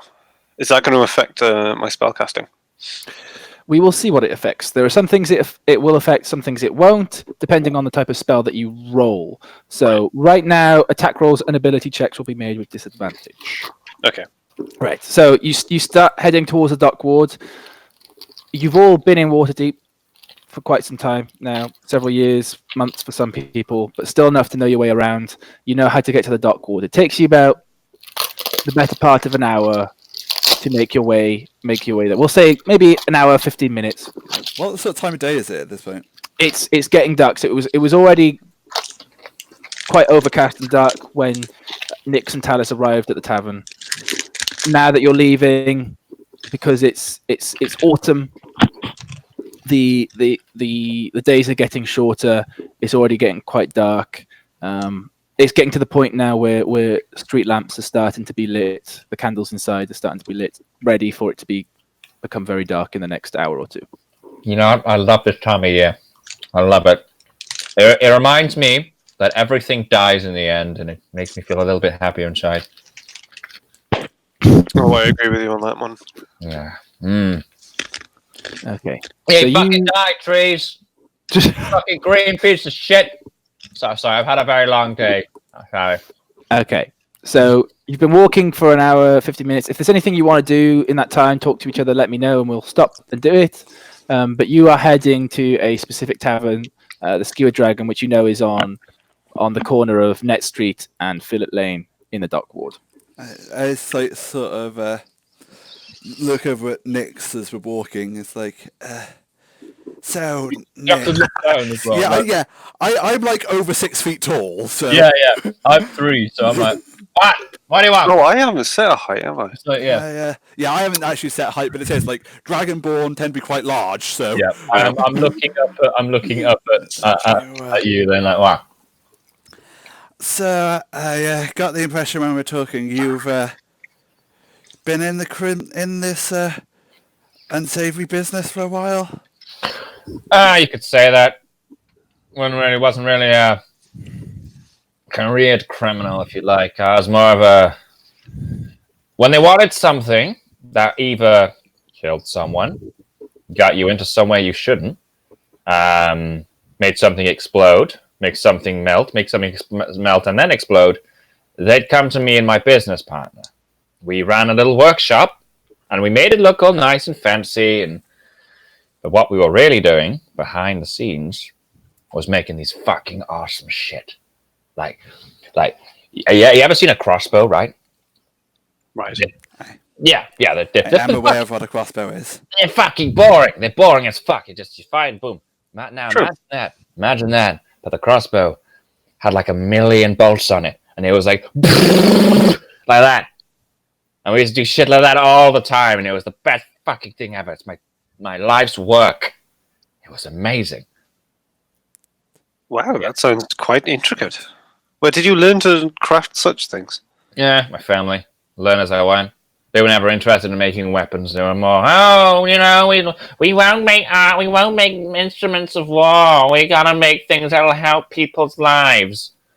Hence the self-dipping quill. You said it was your life's work. What happened?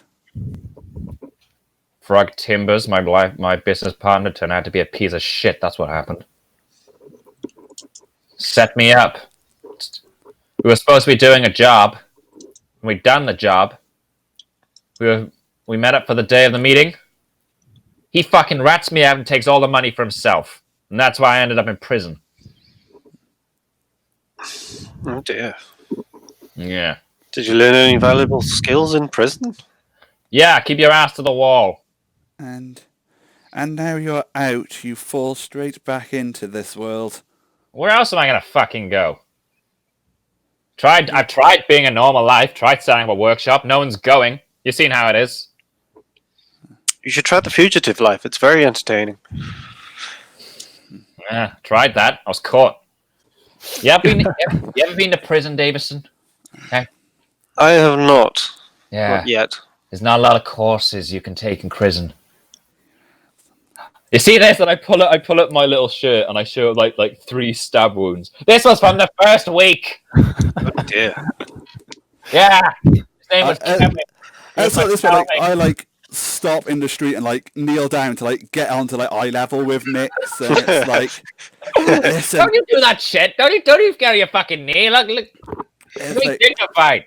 Listen to me, Nix. If you have something that you care about outside this life, cling to it. Hold on to it with all your worth. Do not let it go. I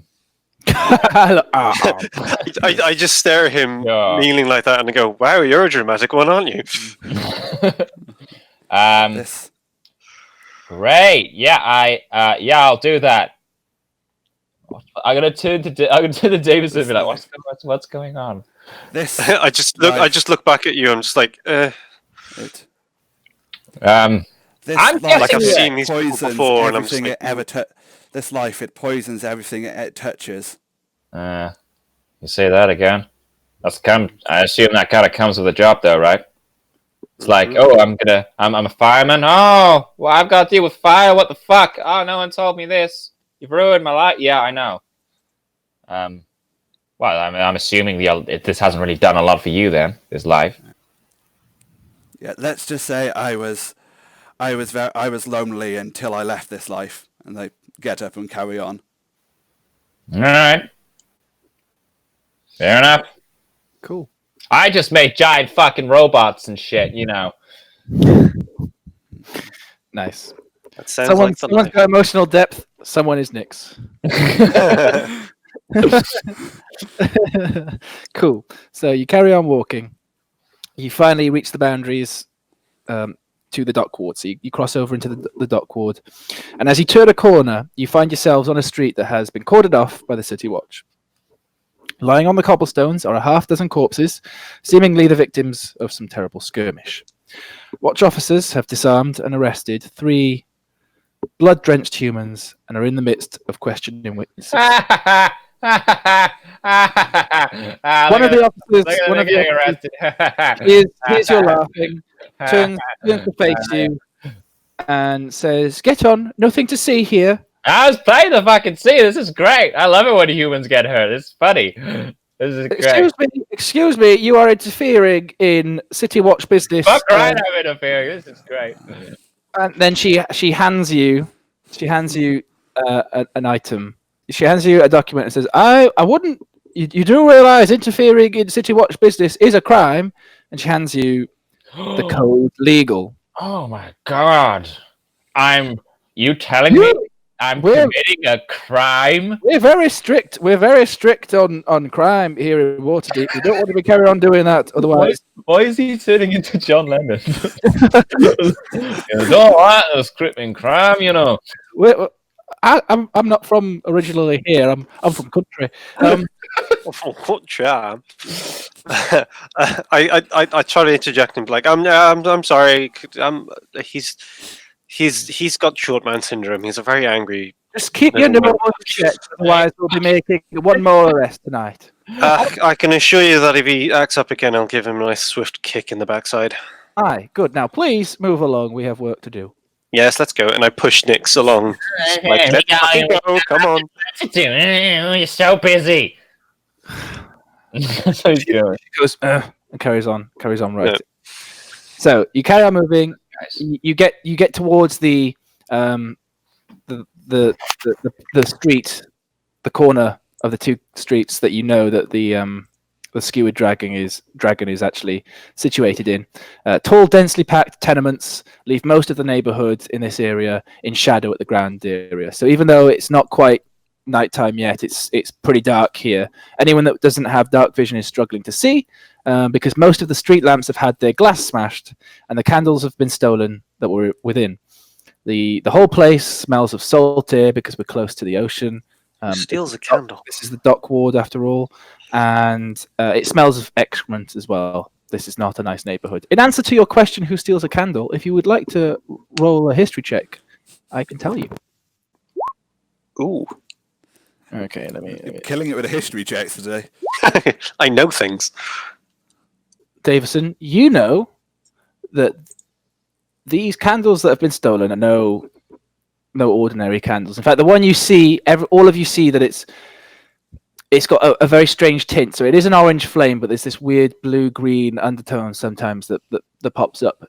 These candles are powered by a continual flame spell. Right. So these are magical objects that, although they're not very advanced, a poor person could smash the glass, steal a candle, and sell it and feed their family for a week, for example. So they are quite valuable. People in this ward steal them.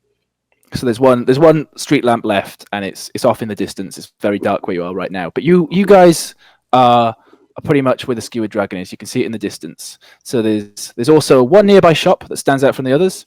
It has a deep purple facade, and in its window hangs a stuffed beholder.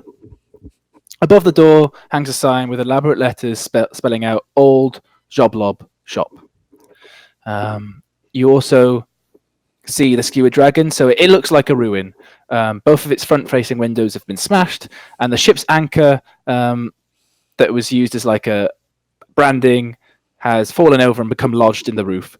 Through the windows, you can see a group of haggard patrons drinking from, at least from Nick's perspective, huge tankards. What do you guys do? So you're in this corner now. You have a whole bunch of random buildings, the skewered dragon, and this shop. This Flume we're looking for, he disappeared last night, was it? You recall it was a couple of nights ago, so it was the night before last. Is it probably too late to look for any signs of a scuffle? You can certainly try and do that. Yes. Okay, so I would like go look like the alleyways like down the side of the tavern or whatever, see if there's any obvious signs of a fight. Right. In that case, because it's an educated investigation, roll an investigation check. Okay. Can I see if there's like any blood or teeth or anything on the street? That would be an investigation check as well. So you can both roll one of those. Yep. I see nothing. It's dark. So, no, I don't find shit. This, as I said, the dock ward stinks of excrement. You can't tell whether maybe that tooth is Floon's. Maybe that piece of blood is Floon's. Maybe he shat himself over there. You can't tell. There's too many things. I literally just come back to that. I literally just come back to maybe he shat himself. Maybe he did shit himself. Maybe he did. It could be his. It could be a random dog's. You can't tell. You're not well adept at this. So nobody knows. The surroundings outside on the streets have not given you any information to act on. Well then, I guess we have to go in. Let's ask some people. Are we going into? I had to refresh. Are we going into the tavern? Tavern. Into the tavern. Let's get some fucking drinks. Let's go. Nix, I do have to warn you, we are going into a much rougher place. Can't hear you. I cannot hear you. Nix! Strolling into the tavern, pushing the door open, tiny little gnome man, hands on the hips. Yeah. I follow it behind you. You try and make a big entrance pushing the door, but actually it's like you're a small man. I walk up behind him slowly, just casually open it up. Yeah, that's it. This place is full of haggard dock workers. This is like the local for all the people that work on the docks. Yeah. You can tell by the rough, weathered faces and the expressions that they're wearing on them. They're not quite happy with you guys entering. They like to keep to their own. I'm gonna look for the roughest guy there. I'm gonna eye him up as I walk up to the bar, like wherever he is. I'm just gonna lock eye. I'm probably gonna knock into like a chair on my way over. He matches your gaze as you go, and then you knock into the chair. Yeah. And it's just like last time. He chuckles and turns back to his drink. Do I happen to know any of them? city? Sorry, I didn't hear what someone said. What did someone Do I happen to know any of them from doctoring? We will say that you do know someone, not necessarily from your doctoring, Right. because this is a place that Volo and Floon like to go to. Maybe at some point you have come with them, and you do recognize somebody here as a regular, someone that is often here. Right. I was just gonna say the same thing. Like, with my criminal background, do I know anybody who's like a sort of like a shady contact in like this place or anything? So what you realize is it's about 50-50. Wait, they're half the people who are crooked, right? Yeah. Oh, okay. This is as Devil Starsog told you, it's run by the Zentarim. This tavern. It's just one of their many operations, and so 50% of them are dock workers, 50% of them are Zentarim. Both of them know who's who. So the dock workers know the other guys are Zentarim, but they like the tavern. They don't care. And the Zentarim, like the dock workers, that's the whole reason they have this place, is to keep an ear to the ground. So yes, you recognize a lot of them. Whether or not you know them very well, hard to tell. Well, I wouldn't have seen any of them in like 10 years at least. But Exactly. But if you decide to talk to somebody, perhaps there's somebody that recognizes you or remembers talk of this green Dragonborn. But yes, Davison, you recognize somebody. They might not know you, but you know that they're here all the time. Right. Do they see me coming in? They've all seen you come in. The moment they open the doors, they've all been staring at you and giving you the stink eye. Well, I look at this guy that I recognize and give him just a casual, oh, hello, just to be sure, just like not a hello, but like a nod. He gives you a nod and goes, yeah. I like go up to the bar and I get two drinks and then go sit down next to like somebody I recognize. Okay, so the person that you recognize is also the regular. So this might be a regular because he's like the main Zentarim guy that's here to keep an eye on things. So you both have been checking out this same guy, it turns out. Okay. Well, I'll follow him and join him, and I will. Nix, this is somebody that we may know. Hey, I would. I have a criminal background as well. So Yeah. would I know who this guy is? Yeah. So this Okay. guy is basically. It's not like we're doing in the Yawning portal ran the bar. He runs the tavern. They have a bartender, but this is the guy that's actually in charge for All the right. entire Okay. area It's of the like one of those really awkward, like sort of. Oh, have you met my friend? Yeah, I know your friend. Oh, we all know him. Yeah. Yeah. Right? Yeah. It's one of those. Okay. Cool. For two of you, it's because you know he's a criminal. For the other guys, like, oh, he's always here. He might know something. Yeah. It's like What do you want? I just like sort of sit there, slide one of the drinks in front of him, and it's like, hey, do you have a name for this guy? His name is Kevin. Hey, As in my cellmate Kevin. It's your cellmate Kevin. Oh, I'm gonna like sheepishly I make was my like- way to the table. hey, Kevin, long time no see. Taliss, been a while. Thought you'd gotten out of this business. Yeah, I feel Nick's rubbing up against my leg and going like, "What? Oh, shit!" Oh. Who you brought here? Who's these? Who's that little one behind the other one? Hey, Kevin. It'll slowly come out. Toy maker. Can you Hello. stop? It's just Nix. You not do that. That's my alias. If you don't say my alias in public. Okay. Why? What's wrong with Toymaker? probably. He makes toys. I love toys. I don't. I like toys too. It's an. They're wonderful. Nackle was my toy, So- weren't you, Nackle? Yeah.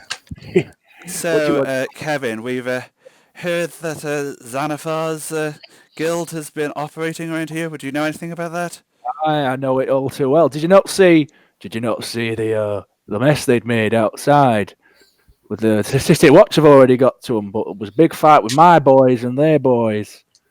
Big fight indeed. It didn't happen to involve one of those two guys that have been in here before, did it? What two guys? Who are you talking about? Volvo, the author, and his friend Floon, the very handsome-looking man. Big fancy rich folk. Yes. Right, look, see here, right? I get this fancy man come in, tell me about some other fancy men that he wants to know about. I get a green fucking Dragonborn I ain't seen in 10 years come in, and he wants to know stuff as well. And she wasn't even in Zentarum in first place. And then I get Toy Maker come in. Yeah. Hello, Toy Maker. I ain't telling any of you any fucking thing. Perhaps we could change our mind. I slide a gold piece onto the table. Damn it, that was my move. Make a persuasion check. Easy say that. I have -1 persuasion. This is going to go well. I probably should have done this. Oh, yeah. I probably should have printed this. 8. Do you think one measly fucking gold dragon is going to be enough for me to tell you Zentarum secrets, Taliss? You've got another fucking thing coming, haven't you? All right, Kevin. I give Kevin, Nick's wait. little Kevin, kick. I'm gonna be like, look, we're all friends, Kevin, and we know We're friends.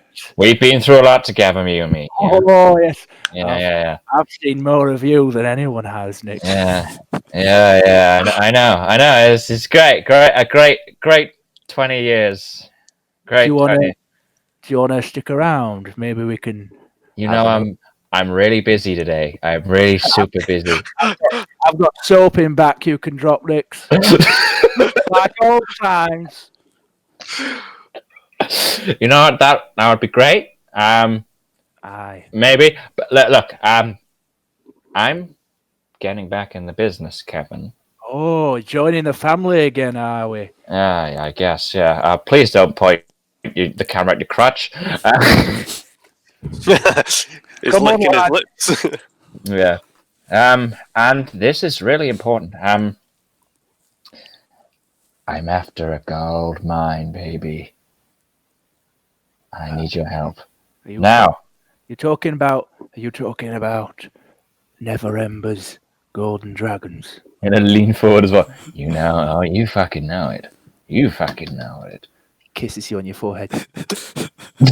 I'm gonna just. I ain't telling you, fuck sunshine, unless you put another gold dragon on table. All right, I'm gonna just pull it out of my coin purse and just flick it towards him. Catches it in midair, takes the other one that Taliss has put on the table. Right, that was easy. Okay, so you're talking about that Floon fella and Volo, eh? Yes, that's the one. All right. Okay. So let's see what I can tell you. Well, I don't know it's my anything. document. The book says I don't know shit. I've got 2 gold coins. You motherfucker! All right. So that fancy author, he left. He left fairly early. Had a few to drink. Floon fella, handsome man. He stayed behind. Met up with another. None other. I told Davil Starsong this. He must have already told you.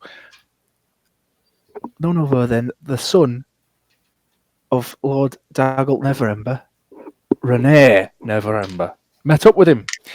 They had a few drinks, played a few games of cards, and then they left around midnight. Shortly after that, 5 men followed them. Not my lads. I reckon it was the Xanathar Guild. And at that point, I was not willing to start a fight, so I just let them go. 5 men followed them. Oh, I got an idea. I'm gonna use my little device that of the face. Did he look anything like this? Aye, that's Floon. I told you, I know who Floon fucking is. He's a beautiful man. But that's a nice toy maker. Can I have it? No. Oh, come on. After all we've been through. Put it back in my pocket. Toy maker. Right, so, yeah. No idea where they went afterwards, but I recognise these 5 men. They're part of the Xanathar Guild. They're using one of our old warehouses. We don't use it anymore. Didn't really care when the Xanathar Guild started using it. Probably should have put more authority on the dock ward and kicked him out. But we haven't. Couldn't be bothered. I'd rather have a drink. So Excuse me, sorry. that fucking scared life out of me. Oh, sorry, I have a tendency Jesus to do that. My Christ, what are you storing at your fucking nose? Jesus. Oh, you don't want to know. Why do I smell troll goo? Don't you mind about that. Just carry on. All right, yeah, so yeah. I reckon, I don't know where they went with Floon. I don't know whether they went with Renee. I'd try that warehouse. It's on Candle Lane. Just look for the snake symbol on the door. You know, and he raises up his arm, and it's a winged snake he has on his arm. I've seen that. You know. Yeah, the Zentarim one. The chances are, Nix, you might have one. Oh yeah. A very compromising place, but I have one. Yeah, it was during one of your many soap dropping sessions. Kevin put that on your cheek, and wrote Kevin was you underneath. But you don't know about that bit. So just look for snake symbol on door. Candle Lane warehouse. That's the best place to look. Well, go on then. Fucking go. Pleasure doing business with you. You too, Taliss. I hope I see more of you. Goodbye, fancy man. And scary helmet man. No, that's gone. Bye, toy maker. I do not make eye contact with him. I just go straight out the door. I'll see you around. Nix, I didn't realize you had so many friends. Oh, you make loads of friends in prison, my friend. It's a very social environment. Can I ask, are you just like goofing off here, or is this actually canon? This is canon. It is now. This is canon. It is canon now. Okay, cool. So you've been told where you want to go. It's this place on Candle Lane. Okay. So I assume that's where you head off. Do you want to do anything else while you're here? I'm gonna go up to the bar after my interaction with Kevin, and I'm gonna just take a big fucking drink, and then I'm gonna go. That one's on how? Oh no! My treat, maker.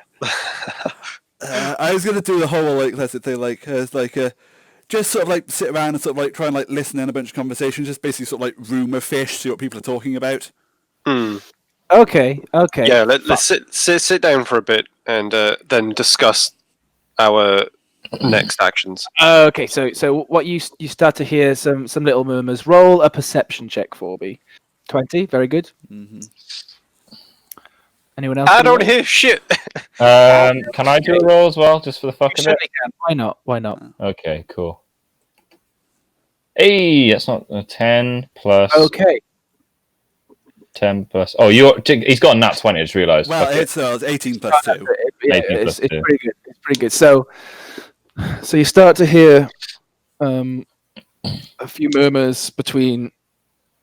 You hear some random things about how the day's catch has been and how it's been going pretty poor ever since this dragon moved into the bay.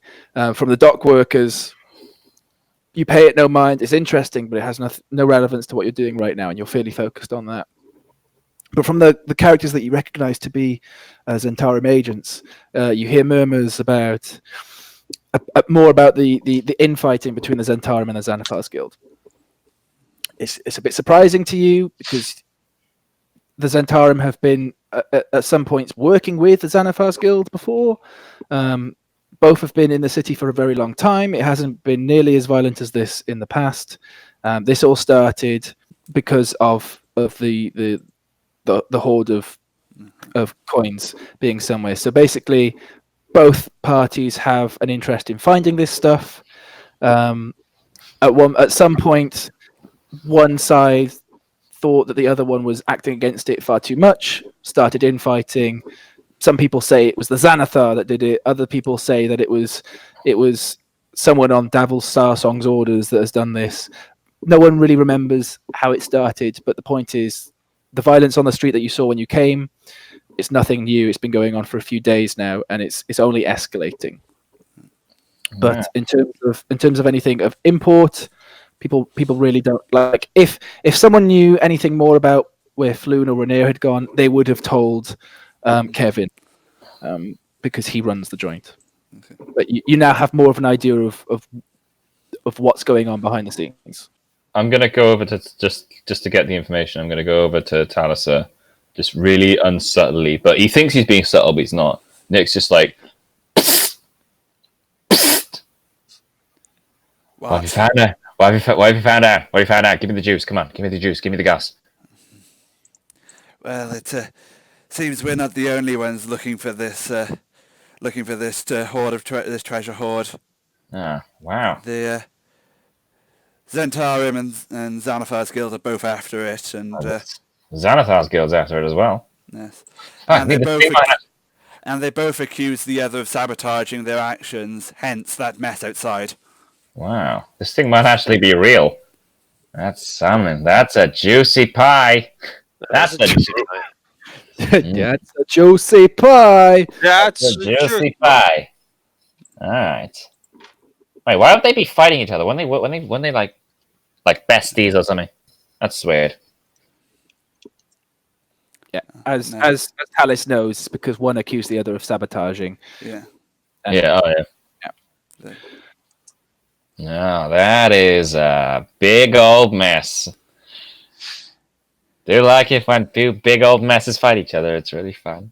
Really messy. And it seems, unfortunately, we're going to be wading into the middle of this big old mess. Yeah. Mm-hmm. It's like being back in the slammer. Why do I always find myself in the middle of things? Oh, you're going to find yourself in a lot of more shit, my friend. A lot more shit. It's going to get really messy. Like, really fucking messy. You thought that... Did I ever tell you about the whole gold hoard thing?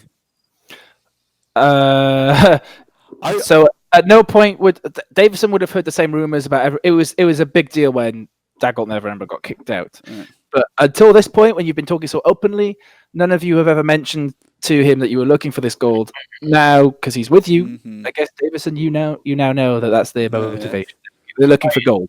Oh yeah, we're doing that, by the way. That's like the thing that we're doing. Yeah. So, I see. So you thought they were helping out Volo. Fuck that. I see you have your own agenda. That's fine, as long as... What, you think I was doing this out of the kindness of my own heart? Fuck that! I got a fucking business to run, friend. Oh, that's understandable. We have our own agenda, but we will honour our contract with Volo. Okay, well, thank you, at least.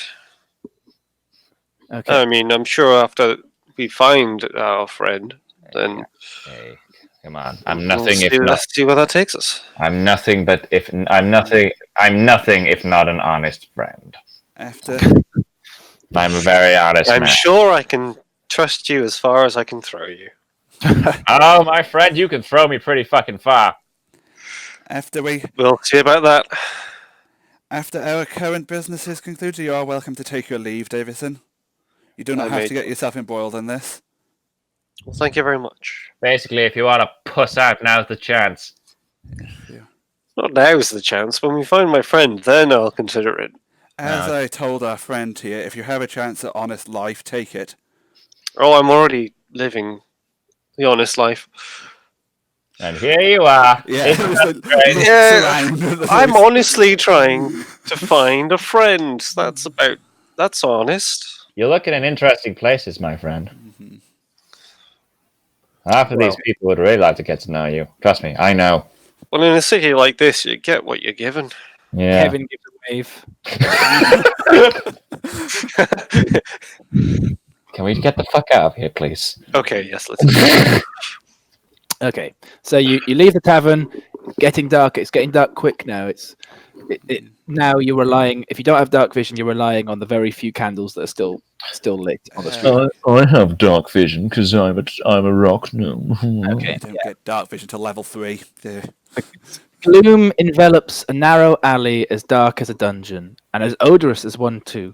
Nearly all the street lamps, much like the other streets, have been smashed. The only light that pierces the darkness is a faint flickering down the lane, like a distant candle. You know that this alley is the alley that leads to the Zentarum warehouse. What do you guys do? I think we should start being really quiet. We don't know what's down that road. Yes, I agree, and I pull up the hood of my cloak of elvenkind. What? What the fuck? That's a nice cloak. Uncommon items. Okay, Oh yeah. so Wait, what does the cloak do? It's while you wear this cloak with hood up, wisdom perception checks made to see you have disadvantage, and I have advantage on stealth checks made to hide, as the cloak's colour shifts the camouflage you. that's the question. How are you guys? How are you? Like, it seems to me like Taliss wants to maybe do this stealthily. I mean, yeah. I can be as stealthy as I can with a giant suit of armor that tails me. Yep, the four of you are going to have to make stealth checks if you want to do that. Yep. Should we all make stealth checks then? Yeah. Cool. Right, so I will make it for. Oh, Heston. actually, I've got decent stuff. Oh yeah, we still got a fucking you fucking bodyguard with us. I forgot. Yeah. That. I'm pretty stealthy, but I'm not sure about him because I haven't got. I rolled a 4. Okay, so 4 and 15.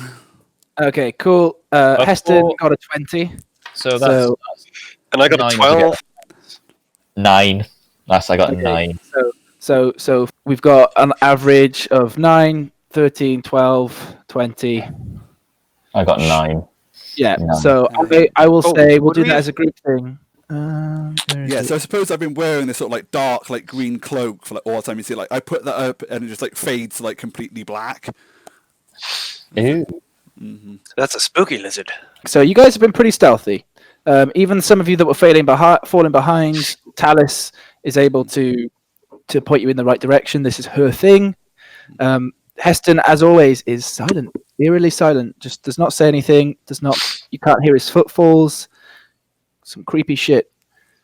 And you proceed down this narrow, poorly lit alleyway. You eventually get to the candle. And you get to the candle and you realize the whole reason why this single candle is still here in the alleyway when everything else has been taken, because this is the street lamp nearest to a door that has a winged snake symbol on the front. Okay, so it's used as some sort of marker for people to find the warehouse should they need it in the alleyway. Found the fucking Nackle. This is a ramshackle 2-story warehouse. It stands at the back of an outer yard. So there's this outer courtyard first with a high fence. The gate on the fence is not locked. You can see that just from looking at it. Is there fact, anybody in the courtyard? Or?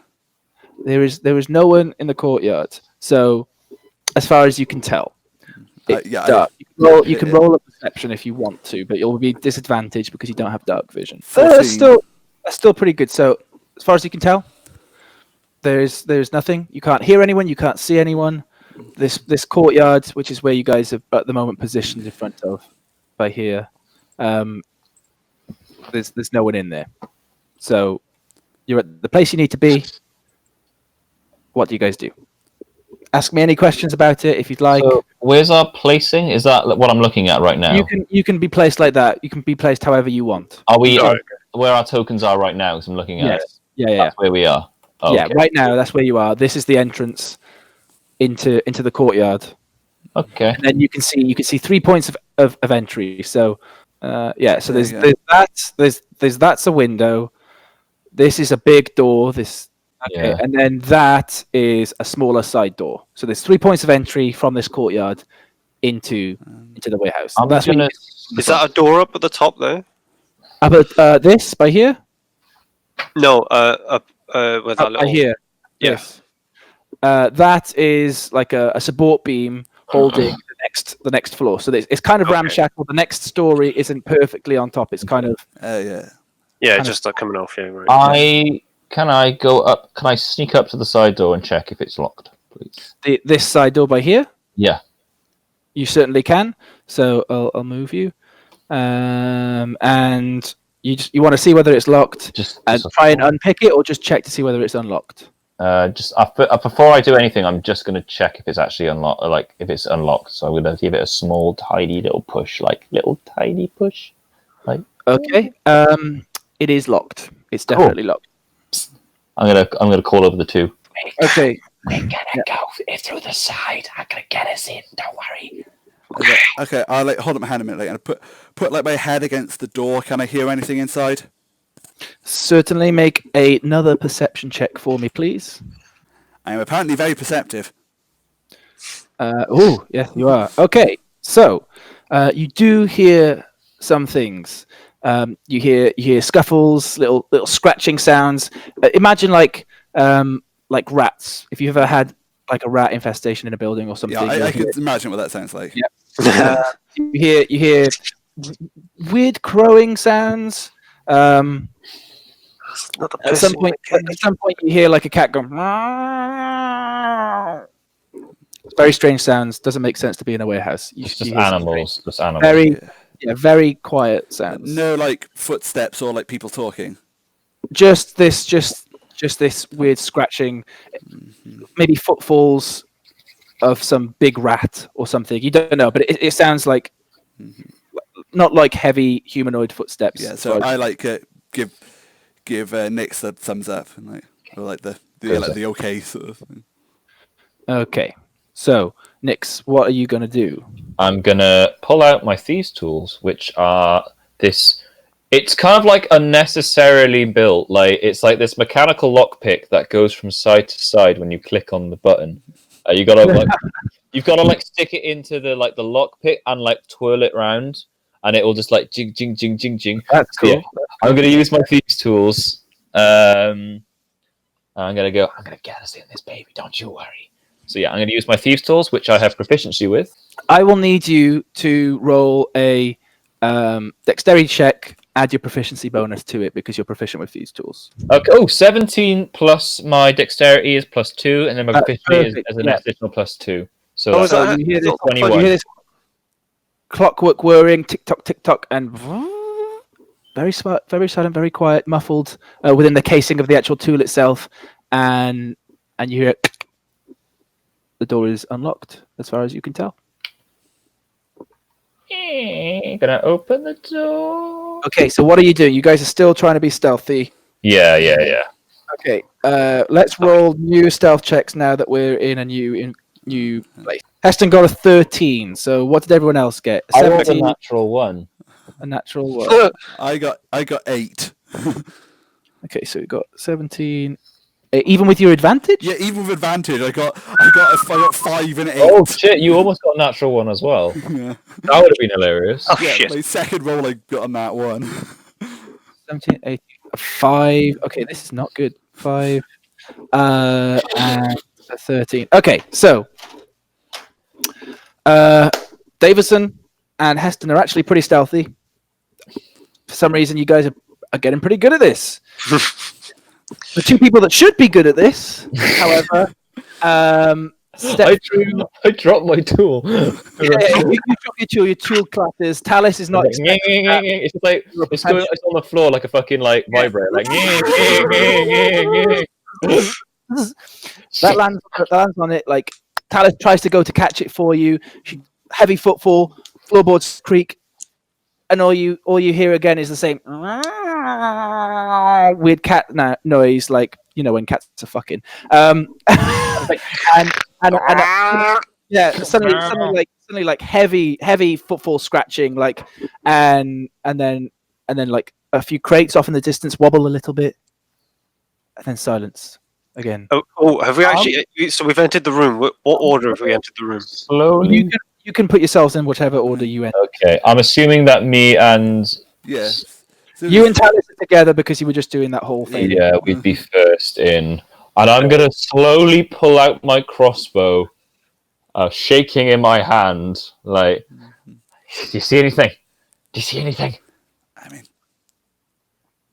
you're the one who can see in the dark. Fuck it. Do I see anything? You can make a perception check. Okay, cool. Perception. That would just be a straight roll because my perception is +0. Okay, well then do it, boy. 19. Yes.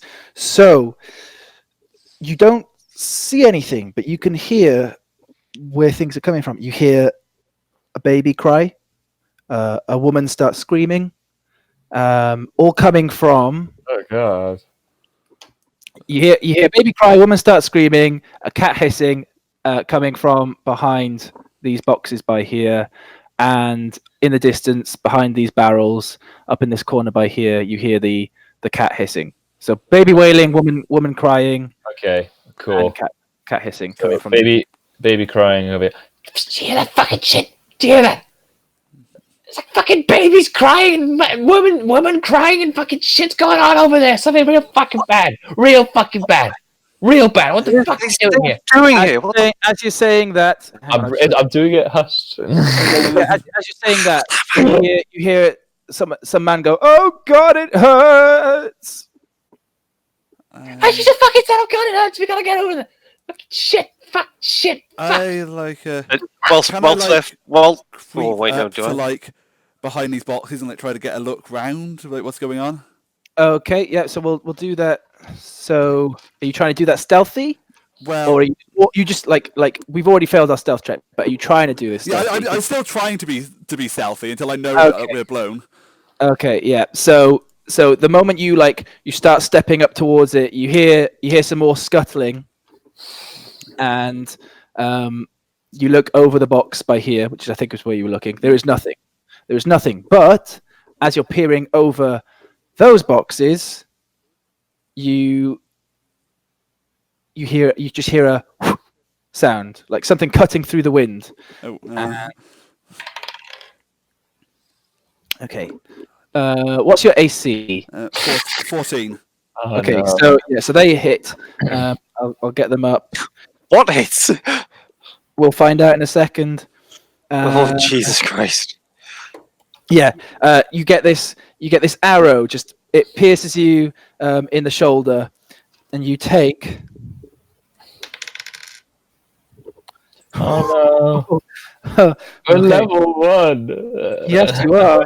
Level 1. Yes, you are indeed. You take 8 points to damage. Is that just normal, just piercing or whatever? Just normal piercing. It's not poisoned or anything. Not poisoned. Just normal 8 piercing damage. Fuck And as me. you do that, you hear like hysterical laughter, and I will add the tokens on for you guys, so you can see what's going on. So there was one. Just There like was this guy by there. That as you were peering over these boxes by here, so we'll move you by there, and you're peering over. It hits you in the shoulder as you're looking over. We'll add this one that ran over here to there, and coming from these boxes in the back, we have another guy that's just leapt on top of the crates and seemingly ready for a tussle. On top. Yeah. So one standing on a crate, on a stack of crates. One is hiding behind some crates, and another one is hiding by here, who's just shot Taliss pretty badly. Yeah. Which the one? But one's down on the crate, right? A shot Taliss. C is standing on crates, and B is hiding behind some crates. Let's roll some initiative. Oh, but do I have 1 hit point? TPK. Yeah. TPK. Not good. Don't even talk about that. That might be. Oh, I rolled another natural one. Oh fuck. Okay, right. So I need to start writing this down. Jesus. Okay. Jesus. This is not good because the guys rolled a natural 20. So you see, I'll show you. I'll get a picture for you now. Let me add it for you now. So you see 3 raven, short, diminutive, about the same size as Nick's Nackle, raven guys with hoods. They can't do. Okay, so what have we got? We've got the Kenkus had 23 for their initiative. Shit. Okay, so then anyone over 20, let's have a look. I hit Gareth, 20. 21. You had 21, so Oh, yes, 20. okay, in that case, it is Davison next. Davison with a 20. You guys rolled pretty well except for Nick's. Then Heston with a 13, and then Nick's with a 3. Okay, so so Kenku A darts behind the crate and seemingly out of vision. What's everyone's passive perception? 12. 12. Okay. So 10. This 10. 10. 10. So 10 and 12. Yeah, so this Kenku A darts behind that and is out of sight. Nobody knows where they have gone. So I will just move them off the board for now. Okay. Then B tries to do the same thing. Again, it is out of sight. No one knows where it has gone. I'll leave it by there just so I remember how far it moved. It can move. And then C tries to take a pot shot at Taliss. Now, Taliss, you're behind some crates. I am, so yes. you have additional cover to this ranged attack that it is trying to make. I don't even know how this cover stuff works. Beyond. D&D Beyond. D&D. Yes. D&D. Go beyond. Cover, basic rules. Okay. 3/4. So we will say you have. Yeah, we'll say you have 3/4 cover. So you have +5 to your AC for this attack. Okay. So they roll a 2 plus something. It's not going to be enough. Not going to hit me. So yes, they miss. This arrow just flies right past you. You sort of like swat it out of the way it's going. It don't have the thing that lets me deflect missiles yet. You tried to do it, but you didn't realize it was a high enough level, so you just swatted it out. It clatters ineffectually against the wall and splinters. Those are the Kenku's goes. So actually, I'll remember that B was by there. Okay, so now it is Taliss's go. So you can only see C right now. I have no freaking health. Yep, this is level 1. Retreat. Get out of there. Yeah, that's... Level 1 sucks and we have no healers. No. We've already lost our frontline fighter, basically. Yep. Don't worry, guys. We have Heston. Oh, yeah. I think, to be honest, what I have to do is just dive down behind the crates and try to hide. You go prone? That's I just cool. go prone. So, make a stealth check for me. I mean, I'm still wearing the cloak, so I still get Yeah, advantage on that, You right? get advantage, absolutely. Yeah. Are those your 2 rolls down at the bottom here? Yeah, those are my 2. Perfect. Okay, so suddenly you just hear the Kenku at the top go, "Where did they go?" And I won't have an exclamation mark pop up of the head when I walked Yeah. in. Whose footsteps are these? They have no idea where you've gone, and they're looking around, seemingly confused. Point of order: you are prone, so I think that gives someone disadvantage if they try to shoot you, Gareth, Yeah. from a distance with a ranged attack. And Yeah, also advantage on you- melee. you'll have Yeah. you'll have full cover if someone tried to shoot you from where C is anyway, because you're completely behind things now, so you're safe as you are. It is now Davison's go. Davison, you get to act. What's my movement speed? You can move 30 feet. So we'll move you into an actual square. So each of these squares is 5 feet. Okay. I'll say I'm there. Cool. So I'm gonna move over here into cover. By there. Okay, cool. And can I peep around this to see if I can see anybody down here? You want to see whether they're hidden people? Like, Are there? look down this part of the corridor. Okay, yeah. So first what I'll get you to do, you can see from that distance, you can see a Kenku stood on the crates. You can see Kenku C. All right. Make Wait, a, would I? Like, what? you can see them because it's a very tall crate. Oh wait, you don't have dark vision. No. You can't see shit, I'm afraid. We can try and see whether you can see Kenku A. So make yeah, a perception check with disadvantage. I was like coming here and then peeping that way. So, Man, dark vision is really helpful. Everyone should have it. fuck. Oh, okay. So you do not see anything from where you are right now. Okay. So that wasn't your action. That was just like a free action just to see what you can see. You've done your movement. You still have some movement left. Okay.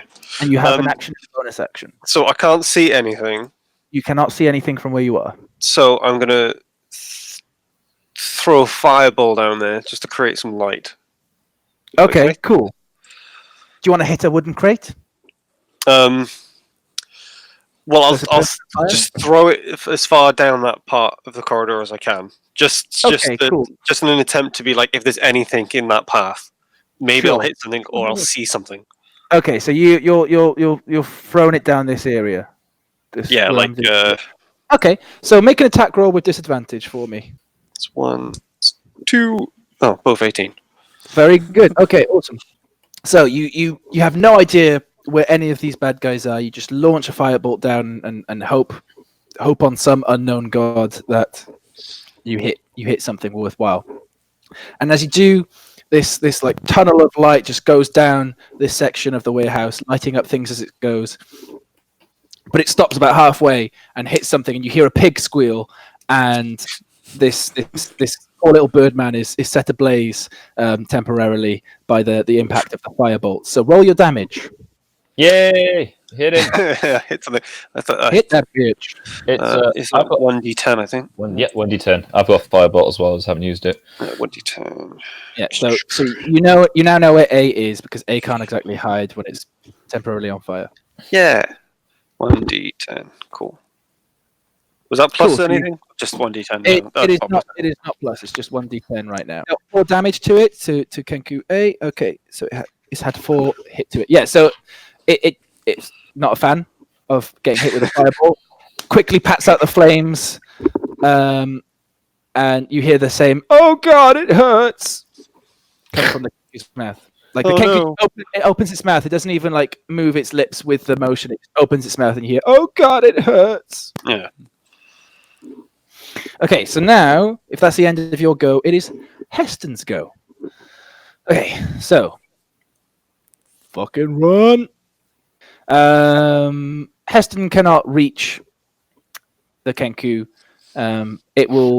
He will wait behind this crate and prepare Does the to Kenku attack. know he's there? Behind the crate? The Kenku will know he's there because he did not try to do it stealthy. He ran with his full movement, and now he's waiting for something to come past. Now it is Nix's go. Me, yay! Okay, so shit's going down. This arrow's flying everywhere. It's fucking Taliss just got shot to shit. She's looking like Jesus, a motherfucker. So my first priority is to get to cover. So it's 5, 10, 15, 20, 25, and that's all of my movement because I'm a small boy. 25 is my whole movement. I'm in cover. Is that half cover or? That's a little tiny crate. So But I'm that a would tiny man. That's true. No, So wait, we'll- no. That's not a crate. That's That would be like the wall beam, isn't it? a pillar holding up the ceiling. Yeah. Sure. It's three cover. It's It's a three small cover, beam, but 3/4 cover either way. Because Yeah. it's so small. So you add +5 to your AC. while Okay, you're there. so with my hands shaking, I'm gonna be like shit into my bag. wait. I'm gonna reach into my bag and pull out my arcane weapon attachment, and I'm gonna slap it onto the crossbow. Which one should I do? Let's do acid damage. Let's do acid. Why not? Nice. Yeah, we'll do acid. So the drip starts to come off. Very nice. I can see C, right? C's just stood on the cover. You can see C and you can see A. A is now no longer hidden. Okay, cool. Does A have cover? A does not have cover from that angle.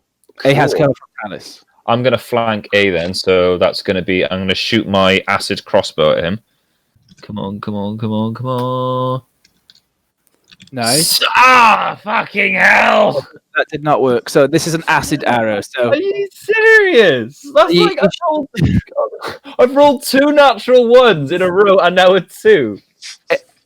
think of it this way. Great, That's, actually. that's double what you did last time. Yeah, it is. It's great. Right, tell me what I do with the acid arrow. Where's it You go? shoot this acid arrow. Vapors stream through the air as the arrow goes. It hits into the pillar that the Kenku is standing next to and pits it a little bit. The acid produces holes in the pillar. No Not very splash much. damage. No splash damage. Unless your thing says it does splash damage. No, it doesn't. Okay, well Oh, then it does damn. not. Okay, so that was Nix's go. We're back up to the Kenku. We'll see that C tries to fire a pot shot at Heston from the crate that he's standing on. Oh, fuck. Heston has some AC added on, but even without doing that, it is not enough. So this arrow shot at Heston, it thuds into the crates, doesn't even perturb him at all. Kenku A runs down and tries to take a swing at Heston. And that is a 2. So it misses against Heston. So I'm not the only one having a bad day. And then I've got to figure this out now. I think you're having a bad day. She's just bleeding out from the arrow embedded in his shoulder. Shit, fuck! Okay, so and obviously you don't know where the third Kenku is at this point in time. Taliss, your go. So I'm currently prone. Like, how far can I actually move without standing up? So being prone, I Is believe that half movement? Or? I think it might be half movement to crawl while you're prone. It's half movement to get back up. I think it's also half movement to just crawl. You're going to kamikaze them. Do it, Gareth. Do it. Do it for the lols. No, I like Taliss, damn it. I was gonna like crawl around to like. If you said like if I was like by there, would I have like line of sight on A? Yes, we'll say that. Okay, I guess I'll like throw a dart at it. I guess, or well, it'd be like a shuriken, but like for me, I guess, but like basically a dart. Sure. But in game terms, a dart. You got this. Do it. 4. Yes, that hits quite successfully. So What is with your fucking rolls, man? He's stealing all your juju. He literally is. At the start, the shuriken flying, it curves around Heston, hits the Kenku at an awkward angle it wasn't expecting. Roll your damage. And max damage as well. Oof. Okay. So yeah, this Kenku, like as it takes it, it sort of like spins it a little bit, like just the sheer impact on this tiny little bird. It was not expecting it. It's looking real hurt. Real hurt. Oh, it's not hurt, but not dead. It is Davison's go. Davison, you can see A but without your dark vision, you cannot see any others. Okay. I just realised there's people in the party who can't see. Maybe I'll have something for you when we get to level 2. But right now you're fucked. Well, I can cast light. So A's been hit twice now, is he? A, yes. Yeah, it's hit by the fireball and my shuriken. Cool. Then I'll peer and throw another firebolt at him. Okay, cool. So Am I still throwing with disadvantage? No. A regular throw. Cool. Come on, nice. Nope, I didn't mean to send the second one, so I rolled a 10. 10. It's not enough, unfortunately. The firebolt goes wide. It hits the crates in the back. Dang it! The crates do not catch fire. They've been treated with something by the looks of it, but Okay, they good. can't. Then I'll stay in my position. Cool. It is Heston's go. So Heston finally is within range of a bugger, so he goes for it. A hit. So I believe Heston rolls pretty good. Get him! Fucking get him. Fucking nut, I can't! So Heston proceeds to nut the cunt. Okay, so yeah, with that, the first Kenku is downed. Kenku A is no more. Good job, NPC. Yay! Thank you, stand-in fighter. Then Heston will run to that pillar. Okay, so now it is Nyx's go. Okay, lovely. So I'm going to basically take another shot at C with my acid crossbow. Okay, and what's the range on the acid crossbow? I assume it can go that far. 3, it's 80 feet. Yeah, that's fine. Okay, so I'm going to take a shot. Yeah! Nice. Hey, finally. Right between the eyes. Damage. Right between the eyes. Right, that's a 1d8. That is, oh shit! With the additional, and then there's the acid damage on top of that. Goodbye, Kenku C. Okay, so that is 15 points of acid damage. standing there making cat fucking noises, and then suddenly, right between the eyes, dunk, acid spreads over its face, and it falls backwards behind the crates. Proper, like Indiana Jones style, just like. Yeah. Okay, so that is B. C gone. B is still around somewhere. Okay. So suddenly, this Kenku darts from out of nowhere and tries taking a swing at our boy. It's Heston. Okay, so he has. Right, so he has advantage due to a trait that he has as an ambusher. So that would not have done anything. That one does hit though. So Heston takes 1d6 plus 3. So Heston takes 6 damage. I will add that to Heston. Shit. Yeah. So Heston looks like he took quite some damage. The short sword, it's done in a stabbing action, pierces through the chest piece that Heston is wearing. Heston buckles for a little bit and then just straightens back up and pushes the Kenku away. It is Talis's go. Okay, I'm going to move up to like that gap, like between the crates there. Yep. Okay. And then I'm going to like breathe in and then expel like a big like cloud of like green gas. And Cool. do my breath weapon. She got poison breath. Okay, so the breath weapon, it acts in a cone, or is it in a straight? It's a cone. So if I do it straight there, the Kenku should be on like the rightmost tip of it. Okay. Should miss Heston. Get on my tip. Okay, so it has to make a DC 11 con save. 11 con save. I was almost about to roll a d6. That's not good. Okay, so it rolls 13 plus whatever it has. So okay, it passes, so it takes half of this. Okay. So it takes 5 damage. Mm-hmm. Okay, so yeah, this Kenku is caught by surprise. It was not expecting you because you've been hidden for most of the fight now, and it was focused on Heston. And this very quick plume of like when you see in cartoons farts, and it's just It's kind of like that. It just takes and buffets the Kenku from Fart the breath. side. Yep, fart breath. No, it's fart Okay, breath. so Taliss, is that the end of your go? I guess I'll dodge as a. Can you do that as a bonus action, or is that an action by default? I think a monk can use it with key points. I don't have as a key bonus points action. yet, so I can't. That's so I a can't rogue thing. I can't do anything. We basically can't do any of the fun stuff that our classes are for. Yeah. That's all right, because these guys will die, and then you'll make level 2 characters for the next session. Yay! Okay, so you guys are doing really well. I It would is still David. be in that one as well. It's my go. Davison's Okay, go. so I am going to. That's what that little square's for. I'm going to move up here and throw another bolt at B. It's 5. Cross fingers. 18. Nice. That hits. Yeah. So, seem like pretty much point blank range. While it's distracted by Heston, you just lob a fireball at its face. Roll your damage. 10. Nice. Nice. Okay, so that That's a big one. is a big one.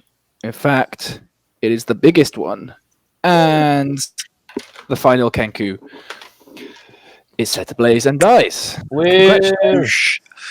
That killed- almost went messy. Could have been Brad. Could have been real bad. Could have been real Okay. Brad. Could have been real Brad. Could have been a real Bradley. All right. Oh, Cool. Bradley. Let me sort the Hey, book. Davidson, said you're some kind of doctor, right? I'm a doctor of things. Oh shit! I just deleted my token. You just proof out of existence. He goes, yes, I'm